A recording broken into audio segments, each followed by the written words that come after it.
Today is Monday, October 19th, 2020. Coming up on Roland Martin Unfiltered. Senator Kamala Harris back on the campaign trail in Orlando today. We'll show you a clip from her speech and talk with Tennessee State Senator about early voting. Florida is trying to push former felons off the voting rolls. We'll talk about it with Desmond Meade, president of the Florida Rights Restoration Coalition. And I'm rocking their Let My People Vote shirt today. In Michigan, a court overturned an extension that allowed absentee ballots to be received 2 weeks after Election Day. And in Kentucky, Attorney General Daniel Cameron is still trying to keep evidence sealed in the Breonna Taylor grand jury case. Eddie Glaude Jr. is here today to talk about his new book, Begin Again, James Baldwin's America and its Urgent Lessons for Our Own, plus new anti-Trump ads to show you, plus Patty Austin, Sheila E., Brenda Russell, and Terry Lynn Carrington are here to talk about Twist 2020, a new voter initiative. And also, the Alphas have put together a great new video about voting, targeting black men, put together by Benny Boone, the movie director. Y'all, it's time to bring the funk on Roland Martin Unfiltered. Let's go. He's got it. Whatever the biz, he's on it. Whatever it is, he's got the scoop, the fact, the find. And when it breaks, he's right on time and it's rolling. Best believe he's knowing. Putting it down from sports to news to politics. With entertainment just for kicks, he's rolling. It's on go, y'all. It's Roland Martin, yeah. Rolling with Roland now. He's funk, he's fresh, he's real, the best, you know he's Roland Martin now.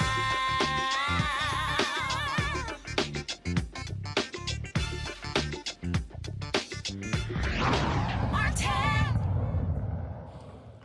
Vice Presidential candidate Senator Kamala Harris traveled to Orlando and Jacksonville, Florida today to campaign for the state's first day of in-person voting. It was her first public appearance since isolating after a passenger on a campaign flight and one of her campaign aides tested positive for coronavirus. She participated in an early voter launch drive-in rally in Orlando and also made an appearance in Jacksonville for a voter mobilization event. Here's her speaking in Orlando. Oh, look at what my eyes behold. Today, I had to come here on the kickoff of early voting in Florida because y'all are going to make it happen. You will make it happen. What you will do here in Florida, in Orlando, what you will do by early voting is you will be the first to put our country back on the right track. It is you. You will do that. He knew it was airborne. But what'd he do? He kept that information to himself. I call it a cover-up. And now we look at where we are. And we are in the midst of 4 crises happening at the same time, in the moment where we are also witnessing the greatest failure of any presidential administration in the history of America. There is so much on the ballot in 2020. Justice is on the ballot in 2020. Economic justice is on the ballot in 2020. Climate justice is on the ballot in 2020. Healthcare justice is on the ballot in 2020. Reproductive justice is on the ballot in 2020. Criminal justice reform is on the ballot in 2020. Climate reform is on the ballot in 2020. Everything is on the ballot in 2020. Joe Biden is on the ballot in 2020.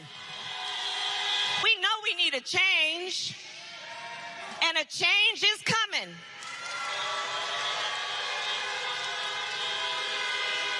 You know, when we see these examples of people trying to make it difficult for folks to vote, and it's happening all over the country, people trying to suppress the vote, Donald Trump trying to confuse people about the integrity of our voting system, trying to suggest that you can't trust it. Right? But we know better, and we know when somebody's trying to play us. We know when someone is trying to pull the wool over our eyes, trying to discourage us, trying to deflate our enthusiasm, trying to suggest to us that we don't matter. We can see that. We know that. That's not new to us. And in the face of these moments, we ask ourselves then a question: why are so many powerful people trying to get in the way of us voting? Why are these powerful people trying to suggest we can't trust the system, putting in place laws that are designed to suppress the vote, trying to purge the voter rolls, trying to make it difficult? Why are they doing that? And the answer, of course, we know is this: because they know when we vote, we win. When we vote, we change things. We make it better. We know our power. We know our power. They know our power. They know our power, and we know our power.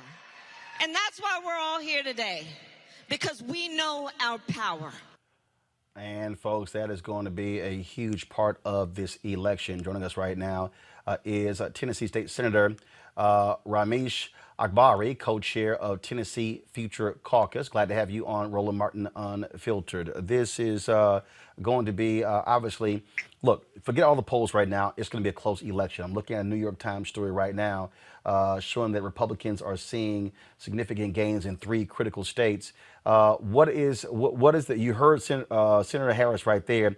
What are you also seeing there in Tennessee to get people to understand every vote does count? People can't simply assume they're leading in the polls. It's all good. I can just rest. Well, we're working really hard. I think that people are excited. Over 95% of the folks who voted early last go around have already voted. So it's a big deal. We're letting them know, listen, it's important to vote for the top of the ticket for Biden-Harris, but there are also down ballot races that we're depending on their vote as well. And obviously, messaging is important, but also I think it's critical to be very specific when it comes to policy. You heard Senator Harris there saying, this is on the ballot, this is on the ballot, this is on the ballot. And that to me, I think is really, really, really important for people to understand. You have to link policy with voting. Otherwise, voting for the sake of it, that's not going to get the disaffected person.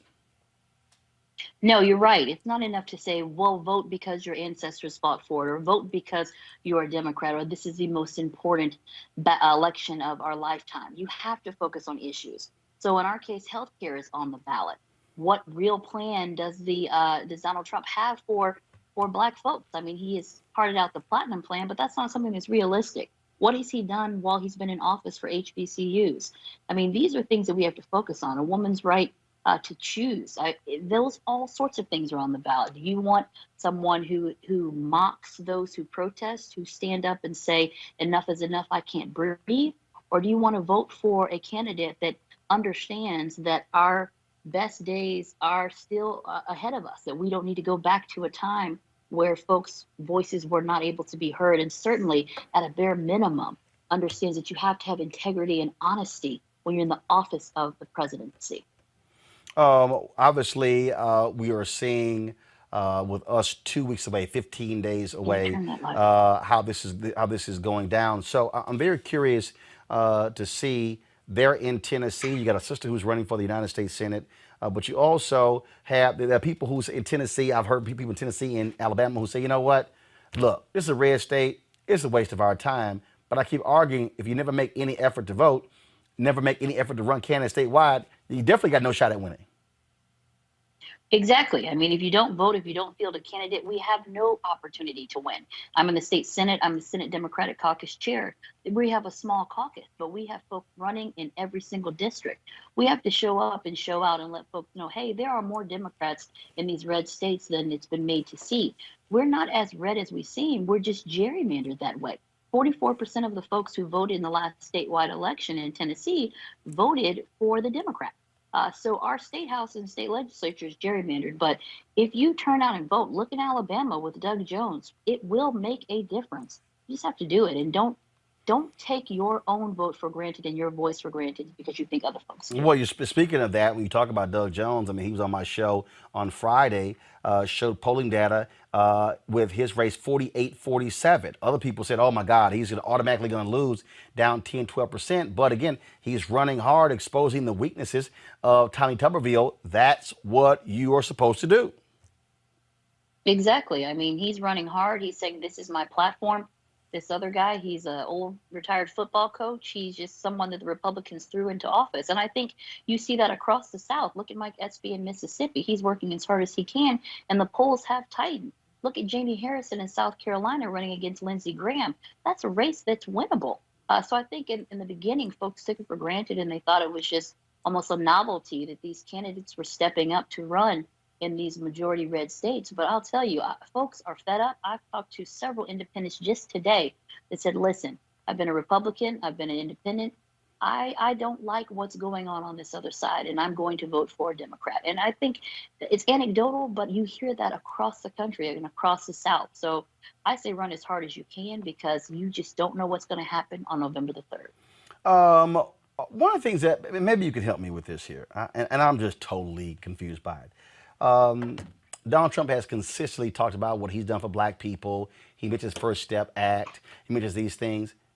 I don't understand why Democrats aren't embracing the First Step Act themselves. It passed by a Democratic House. It was strengthened by Democrats in the Senate. And it's as if, well, because he signed it, I don't want to campaign. I'm going, why are you giving this guy all of this runway on an issue that does not happen unless Democrats make it happen in the House? It makes no sense to me. I mean, that's true. I think part of the reason might be because the Democrats, we don't think that it went far enough. But certainly that was a tremendous achievement, and it could not have happened without Democrats. It didn't go far enough, but it still was something that has led to the decrease in prison population on the federal level. My deal is you take advantage, you take credit for something you did. I agree. Like you said, it couldn't have passed without Democrats voting for it. So I agree wholeheartedly. And it's not embracing Donald Trump. It's embracing the concept of the legislation and the real impact that it's had on folks' lives. He's the one that's painting and parading it around as if it's something that he did. But like you said, without the Democrats in the House, it could have never happened. Absolutely. Well, look, it's going to be a very close election. I keep telling people, don't believe any of these polls. Do what you have to do to vote. Register, vote, because that will determine who wins and who loses, not a single poll. Exactly. Do not listen to the polls. We were all fooled in 2016 listening to the polls. You have to vote. Black men, black women, young, old. It does not matter if this is your first election. I tell folks in my district, in my community, take your friends, take your family, take your enemies. It does not matter. Just be safe. Mask up. Make sure you bring your ID if you're required to do that, and cast your ballot. Have your voice heard. People, it would not be so powerful and so important. People would not be trying to block it. So do your part. Make sure that you are not ignored. All right. Tennessee State Senator Ramesh Akbari. I certainly appreciate it. Thanks a lot. Oh, yeah, my pleasure. All right, folks. Here are a new round of viral ads targeting Donald Trump as we go down to these final 15 days of this election.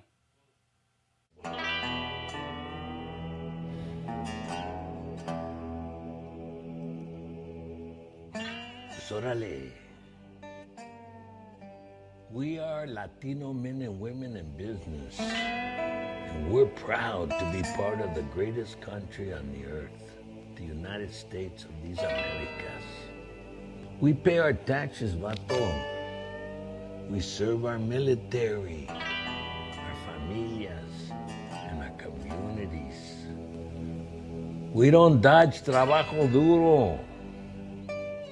We don't dodge the military, and we don't dodge taxes.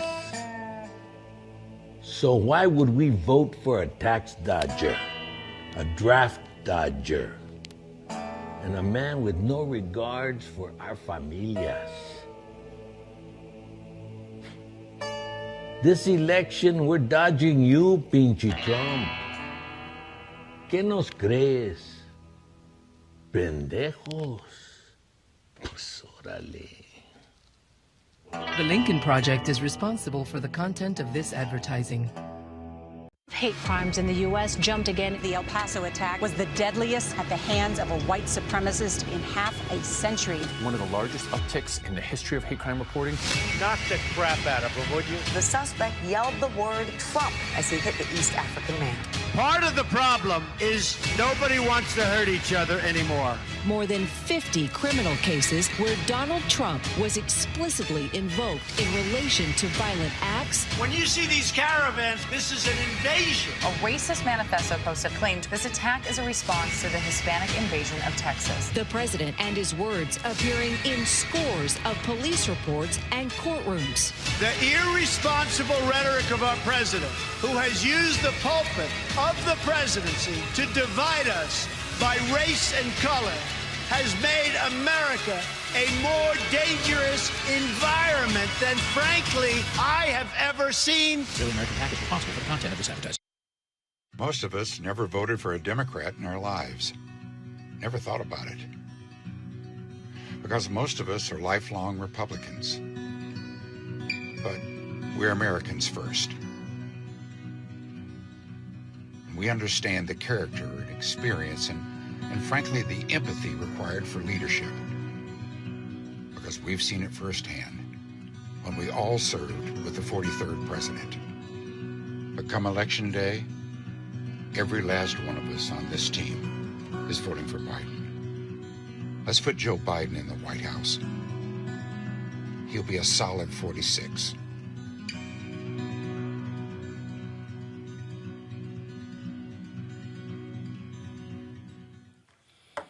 All right, folks. That last ad there is, quite an interesting one. It's come by Pound, Dr. Cleo Monago, political analyst, Dr. Julianne Malveaux, economist, president emerita, Bennett College, and Teresa Lundy, principal founder, TML Communications. It's very interesting, Teresa, when you look at, you got these never Trumpers, these Republicans are putting out these ads, the former former staffers of Donald Trump. And this group of alumni of President George W. Bush talking about Joe Biden. I mean, it's amazing how Donald Trump has pissed off just a wide swath of people in this country. You know what? I would say it's as shocking, but we also have to remember that, I've always called him the marketer in chief versus the president, because his actions have been one of a phenomenal advertiser. He's one that knows how to invoke a reaction, one knows how to start a war, and essentially just privilege in America. So I'm not actually surprised, but I am surprised that I probably, those who have worked on campaigns for a long time allow someone like him to get into office. But I do believe that it unraveled a lot of things what was happening in this country. And it's, showing through his actions. What we're seeing here, Julianne, is, again, when you start looking at polling numbers, when you start looking at where folks are falling, you've got Republicans who typically are strong on defense, intelligence, things along those lines, who are just shocked and stunned at how this man attacks the intelligence community, blows off scientists when it comes to coronavirus, just forget any norm whatsoever. And we're seeing how this has been a motivating factor. People always said, oh, no, hate is not a motivating factor when it comes to the ballot box.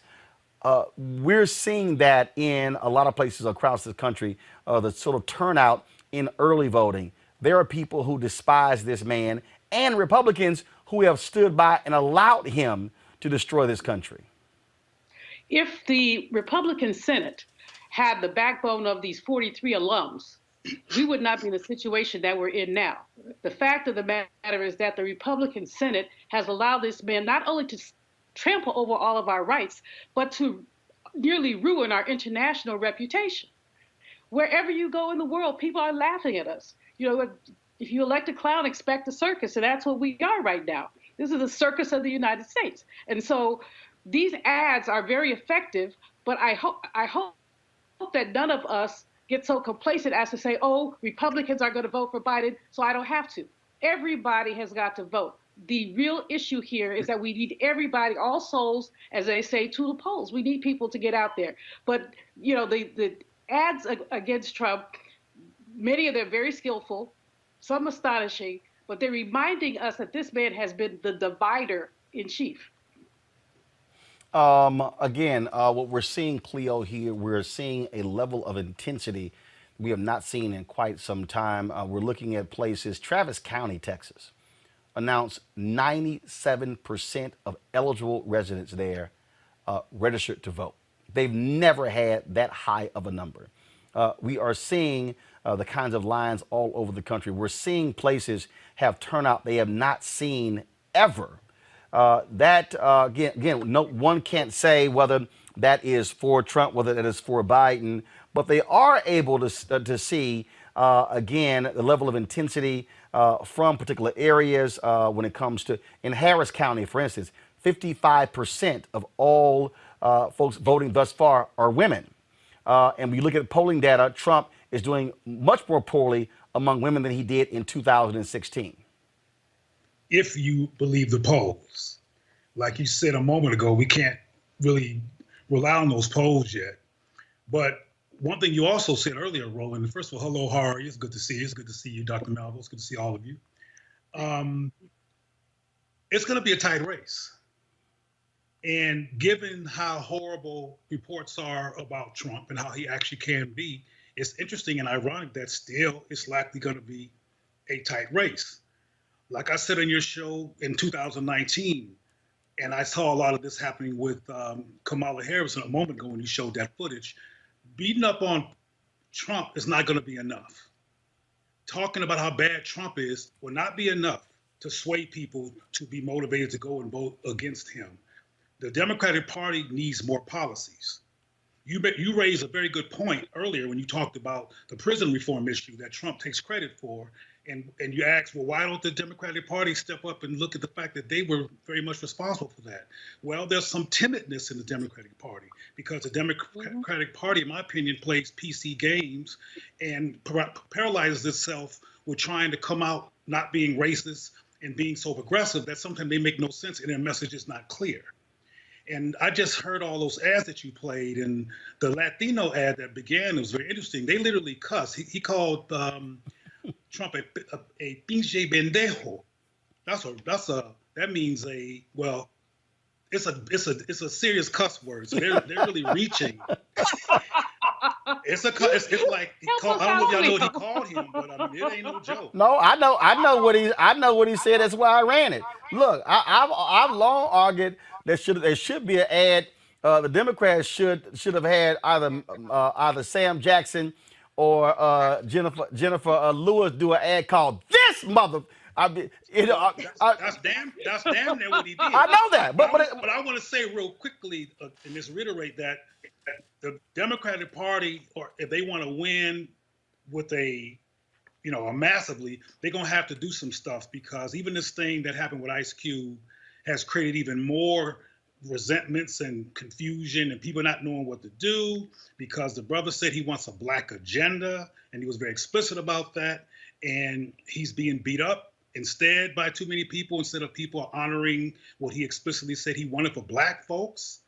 And this is going to be interesting. I'm still running into brothers who don't know what to do and brothers who plan on voting for Trump. But here's the deal, though. You talk about the policies. They have the policies.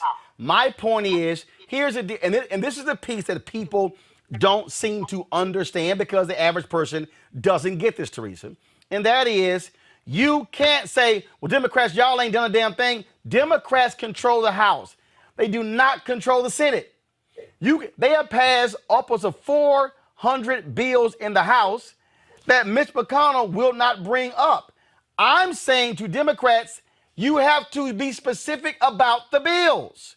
You have to say, hey, folks, we did our job. We put these bills up. Senator Kamala Harris and Senator Cory Booker has to be able to say, hey, I can propose a bill all day, but as long as we are in the minority in the Senate, we can't actually get it passed. The bills are there. The policy is there. What I'm arguing, Teresa, communicate, message that. Don't just say we passed 400 bills. Say we passed this bill that will help your health care, this bill that will help the environment, this bill that will deal with mass incarceration, this bill that will deal with this. If you don't do that, the average person don't know. And you know what? You're absolutely right. Especially, someone like me who is in the business of communication and messaging.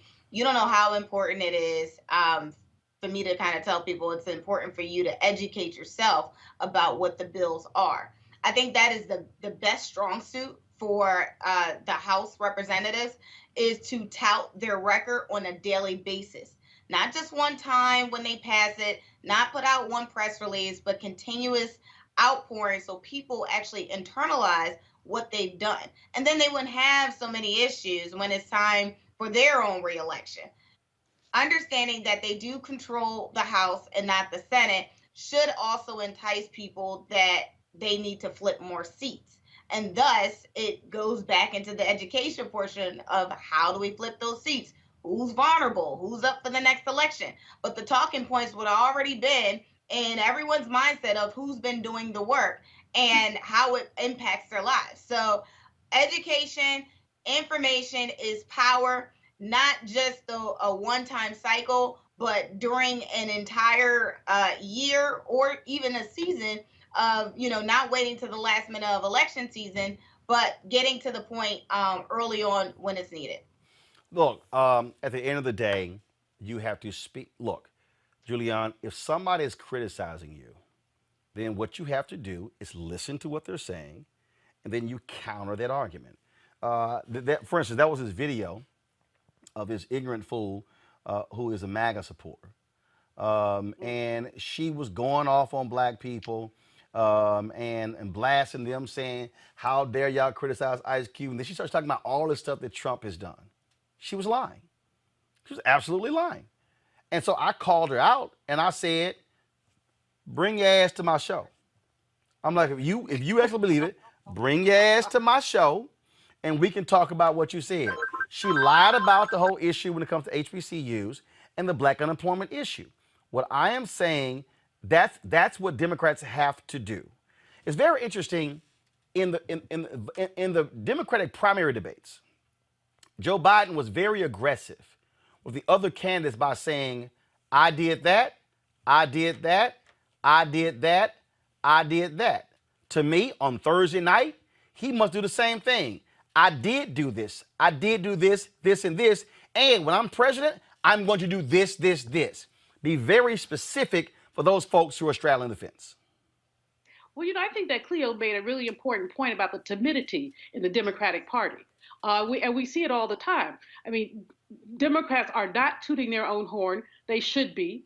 McConnell should be getting confronted literally hourly. When you look at the HEROES Act that Nancy Pelosi has talked about, the House passed it. The House passed $3 trillion worth of aid.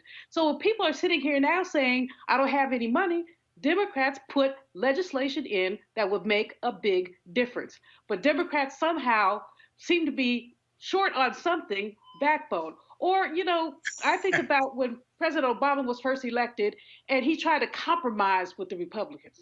And what we ended up with a lot less relief in terms of the recovery bill because he tried to compromise with these people. Democrats are too nice. I mean, basically, Democrats need to take a Republican book and as opposed to telling lies over and over again, tell the truth over and over again. The fact is that the economy has not. The fact is that the unemployment rate still is double digit for black people. And you can go down the list and just keep saying it. But we say it once and then we think, oh, well, I've already made that point. No, you haven't, because you have black people. And I wish Cleo could help me out with why these brothers, these African-American men, want to vote for Trump. No, I'll tell you. I'll tell you why. Because actually, we've heard from them. And that is this here. Again, when we got to stop looking at the percentage of black men in 2020, you got to go back 12 years. 2012, okay. 2012, Obama, Romney. There was a 9-point gap between black men and black women for Obama, Romney. Black men were saying then, you know what? That broad didn't do enough. The problem is it was just 9%. Most folks ignored them. I didn't. I said, y'all, that's a problem. I talked to DNC members and I said, I'm telling y'all, that's a problem. 2016 rolls around. It goes up to 13%. There are women out there, black women, they've been on my social media saying, all because of misogyny. I said, no. Don't base it solely upon misogyny. Because that was a view that Hillary Clinton was not speaking specifically to the issues of what are largely blue-collar black men. When I had my radio show on WVON radio, I'm going back to even pre-Obama. Whenever the issue of immigration came up, the phone calls were real clear. They were saying, build a damn wall. I'm not saying 80% were saying build a wall. What I was saying then was there were black men and some black women, largely black men, who felt that there were jobs in black communities that were being taken by non-African Americans. So then all of a sudden, Trump comes up, he touts the First Step Act. Now, Trump is a marketer. He's yelling, screaming, I did this, Democrats couldn't get none of this done, you name it. While he was doing all of that, Democrats were letting him own the space. So it gave the impression, well, Trump was the one letting the black folks out of jail. First Step Act. Again, without House Democrats, there is no particular bill. When he's over here yelling, I saved HBCUs, it's a lie. But he repeats the lie enough that according to Terrence Woodbury of Hit Strategies, black pollster, that messaging is literally showing up in the focus groups of black men. So had Democrats, Cleo, been listening to folks like me and folks like you, listening to the Terrence Woodburys and the Cornell Belchers and the Ron Lesters, that's 3 black male pollsters, and listening to the ground, they would have understood how this thing moved from 9 to 13 to 20 and would have realized that when Trump is talking about economic policies, you have a group of black men who are small business owners who are saying also, that's helping my bottom line. The point, Cleo, is this here. A supermajority of black men are supporting Joe Biden. But that 12, 15, 18, 20%, White House believes they can get 20%, does play a factor when you look at close races, a close election with the presidency, but also Senate races and congressional races. Go ahead and respond. This issue is complex. A lot of black men and black women are going to vote for Biden because they're in the Democratic Party. But there's some black men, and I think a lot of what you're saying, I agree with, Roland, but there's another piece here too. And I hope people can hear me when I say this, because this gets on people's nerves when I say these kind of things. Regardless of how much it's being said that Trump is lying, etc., a lot of people find Trump relatable. Yep. And ironic. That's actually Cleo showing up in the focus groups. They actually say, I know he's full of shit, but he's strong, he's assertive, and I know where he's coming from. That's literally showing up in the focus groups. Go ahead. And I'm not in the focus groups, and I still know this because I talk to everybody all over the country, and I'm always in relationship and in conversations with black people, black men and women all the time. And we live in the residue of yesterday. And I say that because things that happened in the past, in the immediate past, impacts how people's current worldview. And Barack Obama, who people saw as a black man and who identified as a black man, what he did and didn't do is still in the psyche of black men, many who felt unseen and unprotected by him. Now, we can get into an argument about how ridiculous it might be for them to expect the president to protect them, but I'm trying to give us a contrast between Trump in terms of believability and relatability and Biden and the Democratic Party. Black men have been facing murder by police, have been facing disproportionate unemployment, have been living in the shadow of black women rocking and black women being politically powerful and being ignored. And even when the black man was president, they were ignored. And the body count is still high in terms of what's being televised around black men being murdered. And this, as I said before, probably being redundant, there's a growing number of black people, particularly black men, because of the lack of attention that's been effective and relevant, who are leaving blackness alone and looking at power and trying to replicate power and get some power, even if it's the residual effect of power, because it's better than just being black in a society that doesn't seem to care about black men and doesn't seem to have a demonstrative articulation of even being concerned about black men. So, and getting back to the Trump factor one more time before I end. Wait, Julian, wait.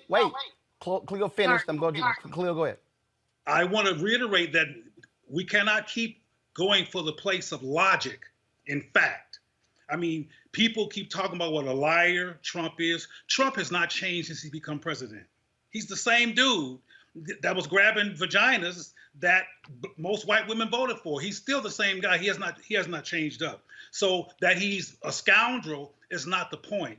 People are looking for something that looks straight up. People are contrasting between who they think is phony and fake and who they think is real and relatable. Somebody said something the other day about Trump having COVID-19 and how he will look like a failure because he was not speaking in ways that made sense regarding protecting yourself, but that he had COVID-19 made him even more relatable to his base because he's a human being. And I'm not telling you this is my perspective. I'm not talking about how Cleo Monago feels. I'm talking about the psychosocial perspective and the nuances in this situation that are leading people to make decisions. Some that might make the polls, most that won't. For example, a lot of white people who are going to support Trump are not going to tell you they're going to support Trump. I got you. So here's you're not going to know what they're going to do. So Julian, the point I saw you shake your head when Cleo made the point about how some of these black men say, look, he means what he says, and I know he's full of it, but I know where he's coming from.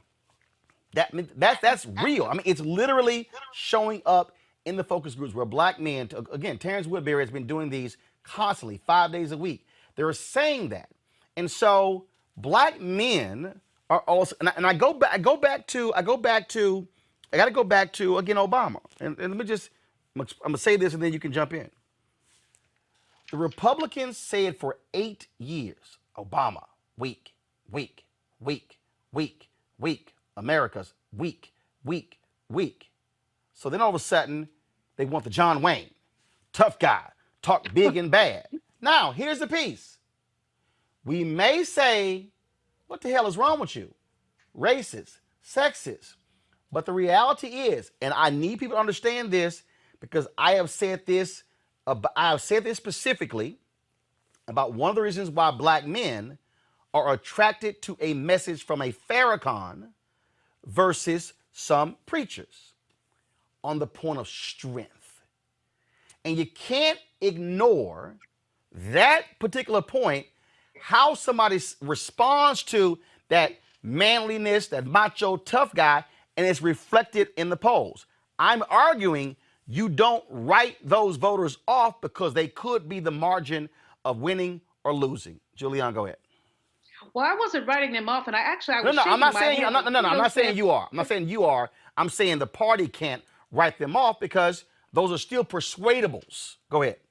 We can't write anybody off. I mean, that's the lesson of this election. We wrote a lot of people off. Democrats wrote a lot of people off in 2016. Democrats didn't spend money in ethnic media until it was very late. They ignored Detroit. They ignored Milwaukee. And we paid for it. Democrats paid for it. But why I was shaking my head when Cleo talked about black women's organizations, Black Women Rising, Black women have been working very hard and have made major contributions. I was just curious as to whether he was begrudging that attention. No, he wasn't. I wrote a piece this morning about Black Girl Magic and about some of the things that are going on. And it seems that there are many, many people who are extraordinarily threatened by the prospect of black women. I mean, when 45 called Kamala a monster, he was calling her scary. But here's what's scary. When brilliant black women do what we're supposed to do, that's scary to a whole lot of people. Again, And unfortunately to some black men as well. That if I can. Okay. First of all, here's the deal. I'm gonna let this continue for 3 more minutes, then I gotta go to my next guest. So please keep your answers tight. Go. Sure. And a lot of the men I'm talking about, Juliana, are not begrudging black women. I want to make it real clear that that's the conclusion to come to. Now, not necessarily correct.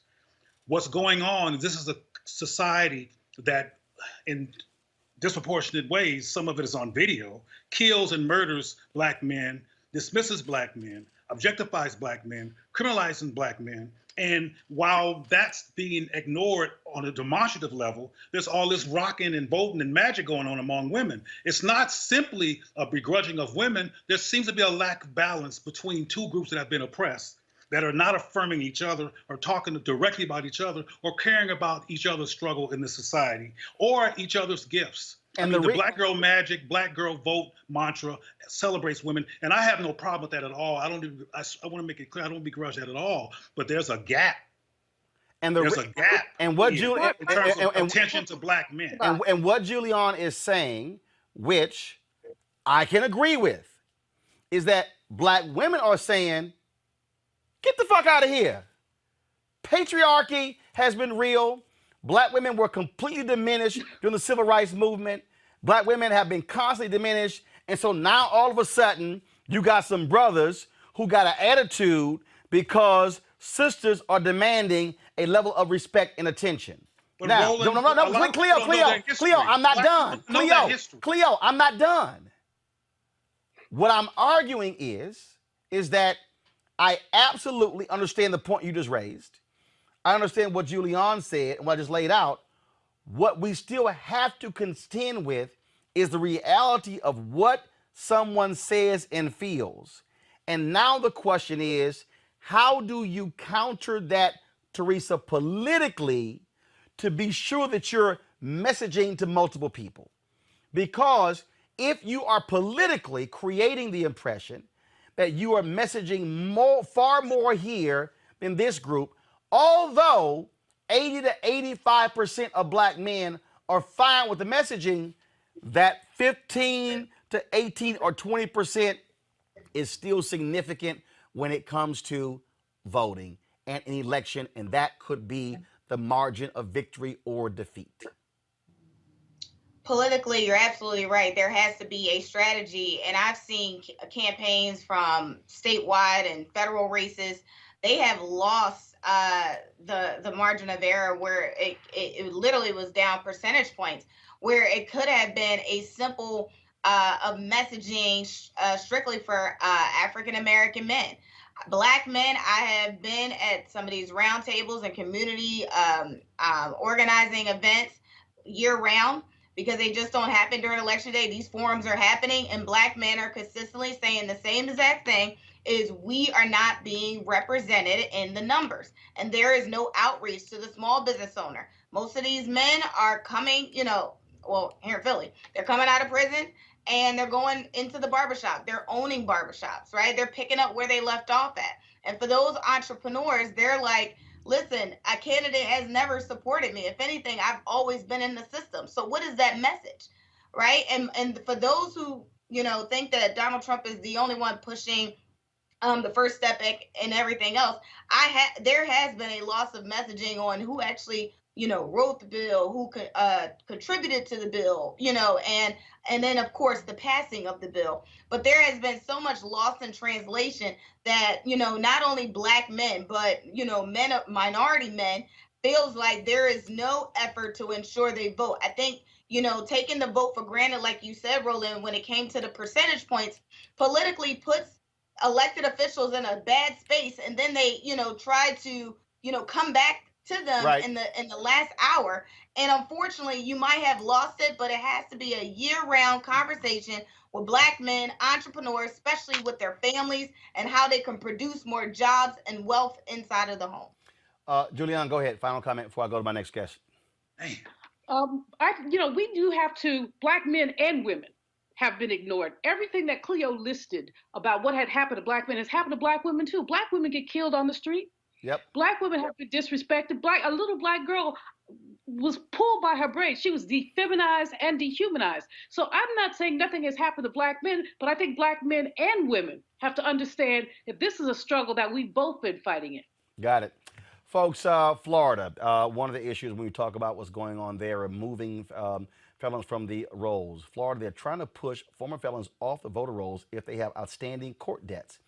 In a surprise late hour move that comes after more than 2 million people have already voted, Florida, a presidential battleground state, is trying to all of a sudden now make this move. Desmond Meade, he is the president of the Florida Rights Restoration Coalition. They, of course, led the effort for Amendment 4 to restore the voting rights to upwards of 1.4 million incarcerated people. Desmond, there's nothing that surprises me with Florida Republicans. I remember when y'all were on the show after the victory in Amendment 4, and I said, I don't trust them Florida Republicans, and they have proven me right every single time. So explain what the hell they're trying to do now. Remove folks who've already possibly voted? Yeah, Roland, I can't even defend them right now. At the end of the day, what they're trying to do is actually illegal. In Florida, you cannot remove somebody less than 30 days out from an election. And for them to even attempt to do so is a blatant violation of the law.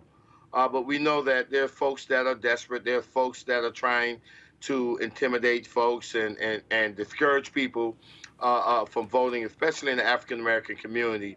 But our message to them is, we won't recognize what they're trying to do, but we're letting them know that we don't scare easy, and we're not going to be easily intimidated. And that's why I'm on the bus right now, touring the state of Florida, getting the troops fired up and ready to go for the 24th of October, when we're going to clap back on any types or any attempts to suppress, intimidate, or discourage our vote. I'll be with y'all on Friday and Saturday. Of course, the rally taking place in Orlando, some 24 events y'all are having across the state. But again, I'm reiterating, this is what I keep trying to explain to people, that it is Republican Party policy to focus on voter suppression. After Amendment 4 passed, was it nearly 100,000 former felons who registered to vote? Because the secretaries, actually the boards of elections, they were trying to say, hey, we need some guidance here. They began to register people. And so before the lawsuits and everything, was 85,000 to 100,000. So basically, are the Republicans trying to get those 85,000 removed? Pretty much. And within those 85,000, ironically, are people who have had their voting rights restored through clemency. And when you have your rights restored through clemency, you don't have to pay off any outstanding fines and fees, which brings up another situation, Roland, because the governor and previous governors before in Florida have a history of restoring voting rights to people with civil rights, right, without requiring them to pay any outstanding fines and fees. And so why is our current governor fighting to stop us from actually, from voting and making us pay these same fines and fees that they're not requiring people to pay when they apply for clemency? The thing that, again, there are people who have come to your effort. LeBron James and others have been raising money to help pay off some of these fees. Michael Bloomberg, I think, was some 16. I heard that. So just tell me the truth. How much have y'all been able to raise, and how's that going to help pay these fines and fees off? And also educate our people, because here's the problem. You and I have talked before. They hear this huge number. But one thing that you told me was that, well, there are some people who had massive fines or had to pay back massive amount of money, but the vast majority of the people, it's smaller amounts of money to actually have to pay off. Explain that for the people who are watching. Yeah, so first of all, let me just make some slight corrections off of what you said at the very beginning. Man, when the 11th Circuit decided that they wanted to reverse the lower court's ruling, because remember, Roland, we won that lawsuit in the Northern District of Florida, and the judge was like, man, listen, a lot of this stuff is nothing but a poll tax and therefore unconstitutional. And even the stuff that may be legit, A person being poor should never be a barrier to them being able to vote.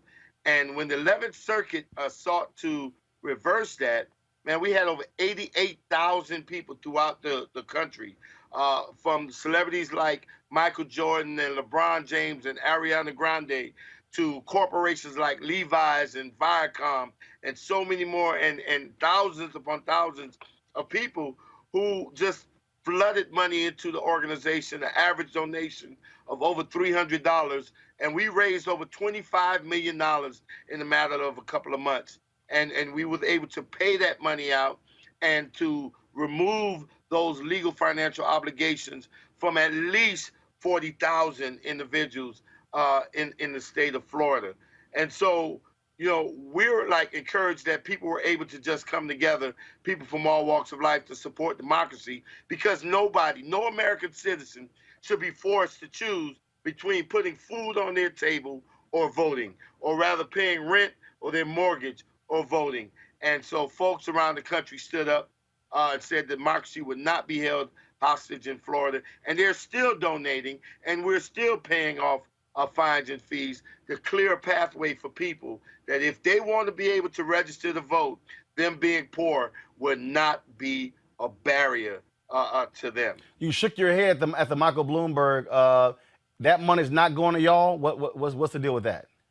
Let me tell you, that's why I shook my head, because, you know, number one, I can tell you right now that we have not received one penny from Michael Bloomberg. And to be totally honest with you, here's the deal, right? The focus, and you know, Roland, me and you go at it back and forth, that, you know, you talk about those doggone Republicans doing their dirty deeds, and I can't deny it, but I know that my focus and the focus of FRRC is to let all of the politicos get in that partisan stuff and let all the legal folks get into litigation, and we're going to maintain focus on the people. That we know that what's lost in all of this are the lives of real people, and that's what we're pushing. And unfortunately, that Michael Bloomberg announcement created a cloud over work that we've been doing for over a year, Roland. And it goes to show how politics, especially when people engage in partisan politics, that real people suffer, right? Because we've been doing this work for over a year, never any problems. The minute this announcement was made, all of a sudden it became politicized, and there's this cloud that's hanging over everything that we're doing. But we're moving forward because we didn't even receive a penny from Michael Bloomberg. The money that we got was from patriots across the country that wanted to free democracy here in Florida. I want to ask you this question here. You may have heard the conversation we had before. There's been a lot of conversation about that in terms of Democrats needing to appeal more to black men. How the Trump campaign, they believe, they told me this 2018, that they believe they can get upwards of 20% black men. What are you hearing? And granted, you're a nonpartisan group, but what are you hearing? And what should the Dems be saying to these brothers? Because these are the folks who you're talking to. I mean, listen, at the end of the day, let's keep it real. We have suffered under both regimes, right? And I think that, you know, the Dems or anybody should be doing exactly what is required of people like me that have previous felony convictions. Because once we're convicted, right, when we try to move on with our lives, the whole world wants us to first of all do what? Say that we're sorry for the crimes that we did, right? And we promise to be better or to do better in our lives. And I think that that's something that we don't hear from people. It happened in 2016 with Hillary Clinton, that people are not addressing the people who they have impacted most by their policies. You've seen it even with Mike Bloomberg. At the end of the day, people that have supported or created policies that have caused trauma to the African-American community, they think that they can just give a donation to the NAACP and all of their sins are forgiven. And that's the wrong answer. Not in this day and age, that they have to have direct communication with the people who they've caused the most harm, right? And they have to apologize for that. And they have to show some type of remorse, right? But at the end of the day, Roland, when I look at Florida, what I see more than anything the biggest winners are going to be people with previous felony convictions. You know, I'm telling my folks that, listen, when we go to the polls, right, there's a lot behind that. That when you go to the polls, you don't go for any one man. What you go for is yourself, because it's only when we show up, right, that people will listen. If we stay at home and don't come to the polls, then politicians are not going to care what's happening in our community. They're not going to care too much about what's going on. But when we show them that we're able to show up and show up in great numbers, right, they have no choice but to listen to us. And we've seen that play out just a few months ago during the Super Bowl, when the one advertisement that Trump had, right, he could have picked immigration, he could have picked the economy, he could have picked all kinds of things, but he chose criminal justice, because even he is smart enough to know that the sleeping giant is awakening, and that returning citizens, not only in the state of Florida, but across this country, are rising up, right? And Amendment 4 has been a great stimulator, a great catalyst in creating this movement.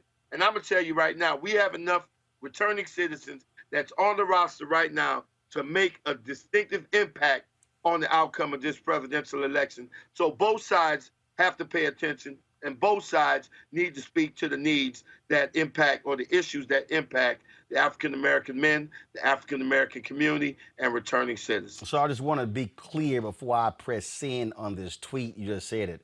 So when the announcement was made last month that billionaire Michael Bloomberg was going to give $16 million to pay off to a fund to pay off the fines and fees of individuals who were formerly incarcerated, that was supposed to be, I'm looking at an NPR story, that was supposed to be with your organization. You're saying y'all have not received any of that money from Mike Bloomberg. To date, we have not received any donation from Michael Bloomberg. Have they contacted y'all? Have y'all heard from him or his office? Well, listen, let me tell you. I just want to be clear. We have, but no, I want to be very clear. We have, but one of the things that I know is that we are focused on moving forward. We are focusing on the people that have reached out and have given, and we have focused on the returning citizens that we're helping with these funds. That's number one priority. Right now, I can tell you right now, because of everything that's going on in Florida, don't have time to sit around and wait to decide when somebody's going to give or if they're going to give, right? We only have enough time to make sure that we engage every last one of the 1.4 million returning citizens, and those that are registered, we want to encourage them to show up at the polls, especially on October 24th, right, to have our voices heard. That's number one priority to me. I got it. Desmond Meade, I certainly appreciate it, man. Thank you so very much. Thank you for having me. All right, man. And I like the shirt you're wearing. Well, of course, y'all gave it to me, so and so I'll be looking to be rocking a new one when I come into town on Friday. I'll be doing the show, of course, from there. And again, we look forward to the big rally, the social distance rally, be having in Orlando. We'll be live streaming that right here on Roland Martin Unfiltered. We'll have the hat and the wristband waiting for you too, as well. All right, sounds good, Desmond. I appreciate it. Thanks a lot. All right, my brother. All right, folks, got to go to a break. We come back, we'll talk more about this upcoming election, 15 days away. Also, in the second half of the show, we'll talk to 4 powerful sisters, including Patty Austin and Sheila E., about the power of voting. All of that next, right here on Roland Martin Unfiltered. A society of male domination and chauvinism, in a society where there's been for 400 years so much sexism and racism, so much economic cruelty and oppression. The conventional perspective of history excludes too much of the history of cruelty. James Baldwin spoke about the bloody catalog of our history. That bloody catalog is more influential today in many, many people than any other facet of American history. And it's blind, it is invisible, it's unseen, and therefore many people yield to it. Hey, South Carolina, it's Magic Johnson. In 2016, almost 7 million black men didn't vote in the election. And I get it, it's tough to believe in a system that keeps letting us down. But we can't push for progress if we don't vote. Bruhs, please vote early before November 2nd. If you need a free ride to vote, use promo code VOTE2LIVE-SC in your Lyft app. Visit votetolive.org for more information. Paid for by Collective Future. Hi, I'm Israel Houghton with Israel, a New Breed. Hi, I'm Carl Payne. Hey, everybody, this is Sherry Shepherd. You're watching Roland Martin Unfiltered, and while he's doing Unfiltered, I'm practicing the wobble. Yes, I am. Because Roland Martin's one, he will do it backwards, he will do it on the side. He messes everybody up when he gets into the wobble, because he doesn't know how to do it, so he does it backwards. And it just messes me up every single time. So I'm working on it. I got it. You got Roland Martin.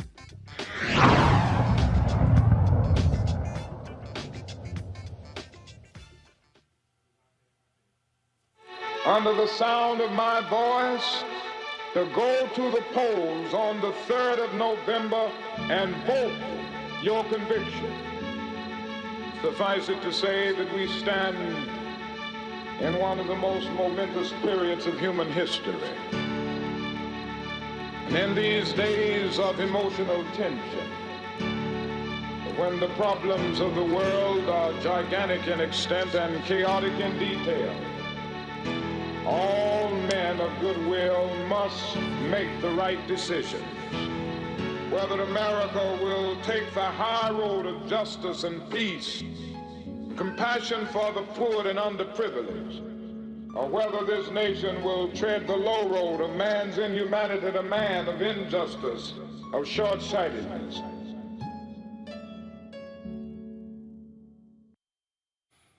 All right, folks, it is 14 days until Election Day, but the reality is we're already voting. 9 million people have voted in this country so far. They're still going to the polls. That video we just showed you was produced by Benny Boom, Hollywood director, who's also a member of Alpha Phi Alpha Fraternity Incorporated. The fraternity asked him to produce that particular video. You're seeing a number of these sort of efforts all across the country. We're in the middle of early voting. These are the places where they're early voting. Early voting began September 18th in Minnesota, South Dakota, Wyoming. Then, of course, today is already October 19th. You see it began today in Alaska, Arkansas, Idaho, North Dakota, and Florida. Tomorrow, Louisiana, Utah, Wisconsin, y'all get to begin early voting. October 21st, West Virginia. October 24th, New York State. Maryland, you begin October 26th. Washington, D.C., October 27th. And Oklahoma, October 29th. Now, folks, Michigan also. Now, here are the states where there is same-day voter registration. Listen to me clearly. Listen to me clearly.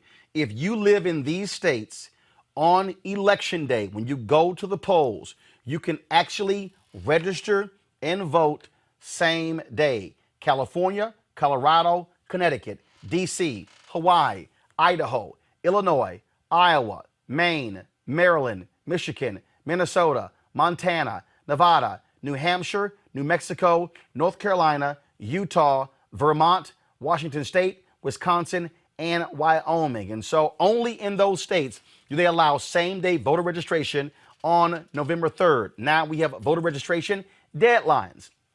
The deadlines, folks, when you can register. Today is the deadline for you to register in Alabama, California, Maine, Michigan, Pennsylvania, South Dakota, Wyoming. Folks, those 4th through the 16th, we can remove those because we don't need those now. Utah, your date is October 23rd. Iowa and Massachusetts, October 24th. Colorado, Montana, Washington, your dates are October 26th. Connecticut, your registration deadline is October 27th. Now, folks, in Michigan, a court overturned a 2-week absentee ballot extension. Absentee ballots must now be received by 8 p.m. on Election Day in order to be counted. The lower court ruled last month that ballots could be counted within 2 weeks of Election Day as long as they were postmarked by November 2nd. However, the state's appeals court decided differently. Democrats pushed to ease restrictions on absentee voting due to COVID-19 restrictions. Republicans argued that recent post office delays combined with the expected increase in mail-in ballots this year are not enough reasons to extend voting deadlines. The court's decision also reinstated some restrictions on third-party ballot collection, limited who voters can designate to deliver their ballots to election officials. And so just keep in mind all of these different things that are happening. Also, folks, in California, there was a fire at an actual early mail drop-in. And so I'm trying to show you that in a second. And so the ballots were severely damaged. And so folks have been talking about that. Well, so now we're looking, and remember, this is the same state where Republicans were putting up fake drop boxes. They were putting up, and so now we see this particular fire that is absolutely taking place. And so again, we're covering all these issues. We're trying to give you as much information as possible so you are not caught off guard when it comes to voting. We want to make sure that all of our people are actually counted. Now, folks, during this election season, you have seen a number of video clips and also memes and quotes of James Baldwin, someone who was very vocal about fighting for freedom for black folks in this country. In his latest New York Times bestseller, Begin Again, James Baldwin's America and Its Urgent Lessons for Our Own, Princeton professor of African American Studies and MSNBC contributor Eddie Glaude Jr. looks at James Baldwin's life and work and relates it to the world we're living in right now. Eddie Glaude Jr., glad to have you on the show. Eddie, when we think about what Baldwin said, I often say when you look at King's book, Chaos or Community, where do we go from here, Chaos or Community, that you literally, if you just listen to what he says and writes and what King writes, you swear they're talking about 2020 and not 1965, 67, or 68. Absolutely. Particularly Baldwin responding to the country's betrayal. When we talk about 63 and 64 and 65, March on Washington, Civil Rights Act, Voting Rights Act. But 68, as you know, Roland, this is the election of Richard Nixon. By 72, re-election. What do you get? You get the hard hat rebellion. You get the so-called forgotten American, the silent majority. You get the debates around school busing, the violence in Boston and the like. So Jimmy lives long enough to see the country turn its back. And in some ways, Roland, after the assassination of Dr. King in April of 68, he collapses. He tries to commit suicide in 1969. So he has to try to figure out how to pick up the pieces. And this is what trauma, wound, and trying to answer the question, now, how do we pick up the pieces and roll this damn boulder up the hill again? We are engaged in a very vigorous battle here. We are seeing the results. I used the hashtag we tried to tell you in terms of what Donald Trump was going to be. I have seen a lot of the social media posts where folks have been blasting you, saying, look, you argued in 2016, you were on my TV One show, News One Now, for folks to leave the top of the ballot empty because with Hillary Clinton and Donald Trump. And I've seen you respond to folks. So talk about that. Talk about what you wrote in your book in 2016 and what you're writing in your book now. And do you still believe that was a smart analysis in 2016, or was there a mistake because of what we now see? Right. So what I wrote in 2016 in Democracy in Black was, look, the Democratic Party every 2-4 years, they come to us. They don't really present a detailed platform, at least in my view, and they kind of take us for granted, and they try to herd us to the polls like cattle chewing cud. And I was saying I thought we had an opportunity. I thought we had a window coming out of the Obama administration and the Republican Party nominating someone who was obviously not qualified. I thought we had a window to push the party left. So I said, look, if the Democratic Party doesn't come correctly, we should blank out, leave the presidential ballot blank and vote down ballot. Once they nominated Donald Trump and I began to see what they were doing, I co-authored a piece with the political theorist or political scientist Fred Harris out of Columbia in Time magazine saying, look, if you're in a battleground state, vote for Hillary Clinton. But if you're not, you can vote your conscience. And this is what this might look like come the convention time. Now, look, I did a couple of things wrong there. I overestimated white folks. That's the first thing. I never thought white folks would elect someone who was so clearly incompetent. Really? In this moment. That was a gross error. I overestimate them. Because Eddie, here's the deal, though. I mean, look, you teach history. In all of American history, white success has always been followed by white backlash. I mean, we can go Reconstruction. We can go 92 years of Jim Crow. We can go. I mean, at each step, black success economically, lynching. We can talk about again what takes place. We can go 13 years of civil rights, black freedom movement. Then we go through desegregation, white backlash, black mayors in 1970s. All of a sudden, success. Boom, Reagan 1980, white backlash. Again, Obama gets elected. 8 years, black president, boom, white backlash. I mean, that's been the history of black folks in America. Right. So I mean, I understood that, right? I understood that very clearly. What I was thinking, though, is that here's the Republican Party nominating someone. So I think the backlash was already, well, I don't like to use the language backlash. White supremacy was already rearing its head aggressively before they nominated Donald Trump. We got the vitriol of the Tea Party. We got voter ID laws and voter suppression running rampant throughout the country. We know this, right? But when they nominated someone, you know, a reality television show, a TV actor, when they nominated someone so grossly unqualified, someone who was clearly unprepared, and in some ways, not in some ways, was too stupid to be the president of the United States, I thought we had an opening. So in Begin Again, what I do is I write I basically said I made a mistake. I made an egregious error. I should have known better. I should have known better on a number of different levels.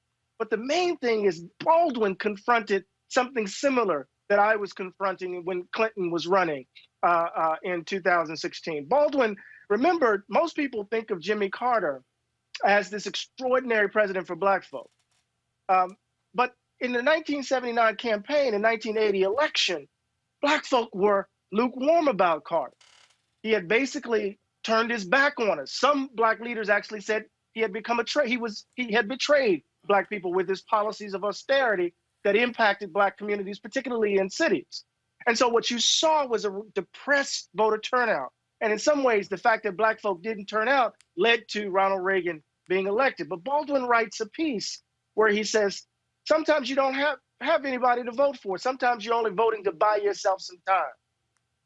And in Begin Again, I said I should have known, given that I'm a lifelong reader of Baldwin, I should have known that lesson. And I made a mistake, and I admit it.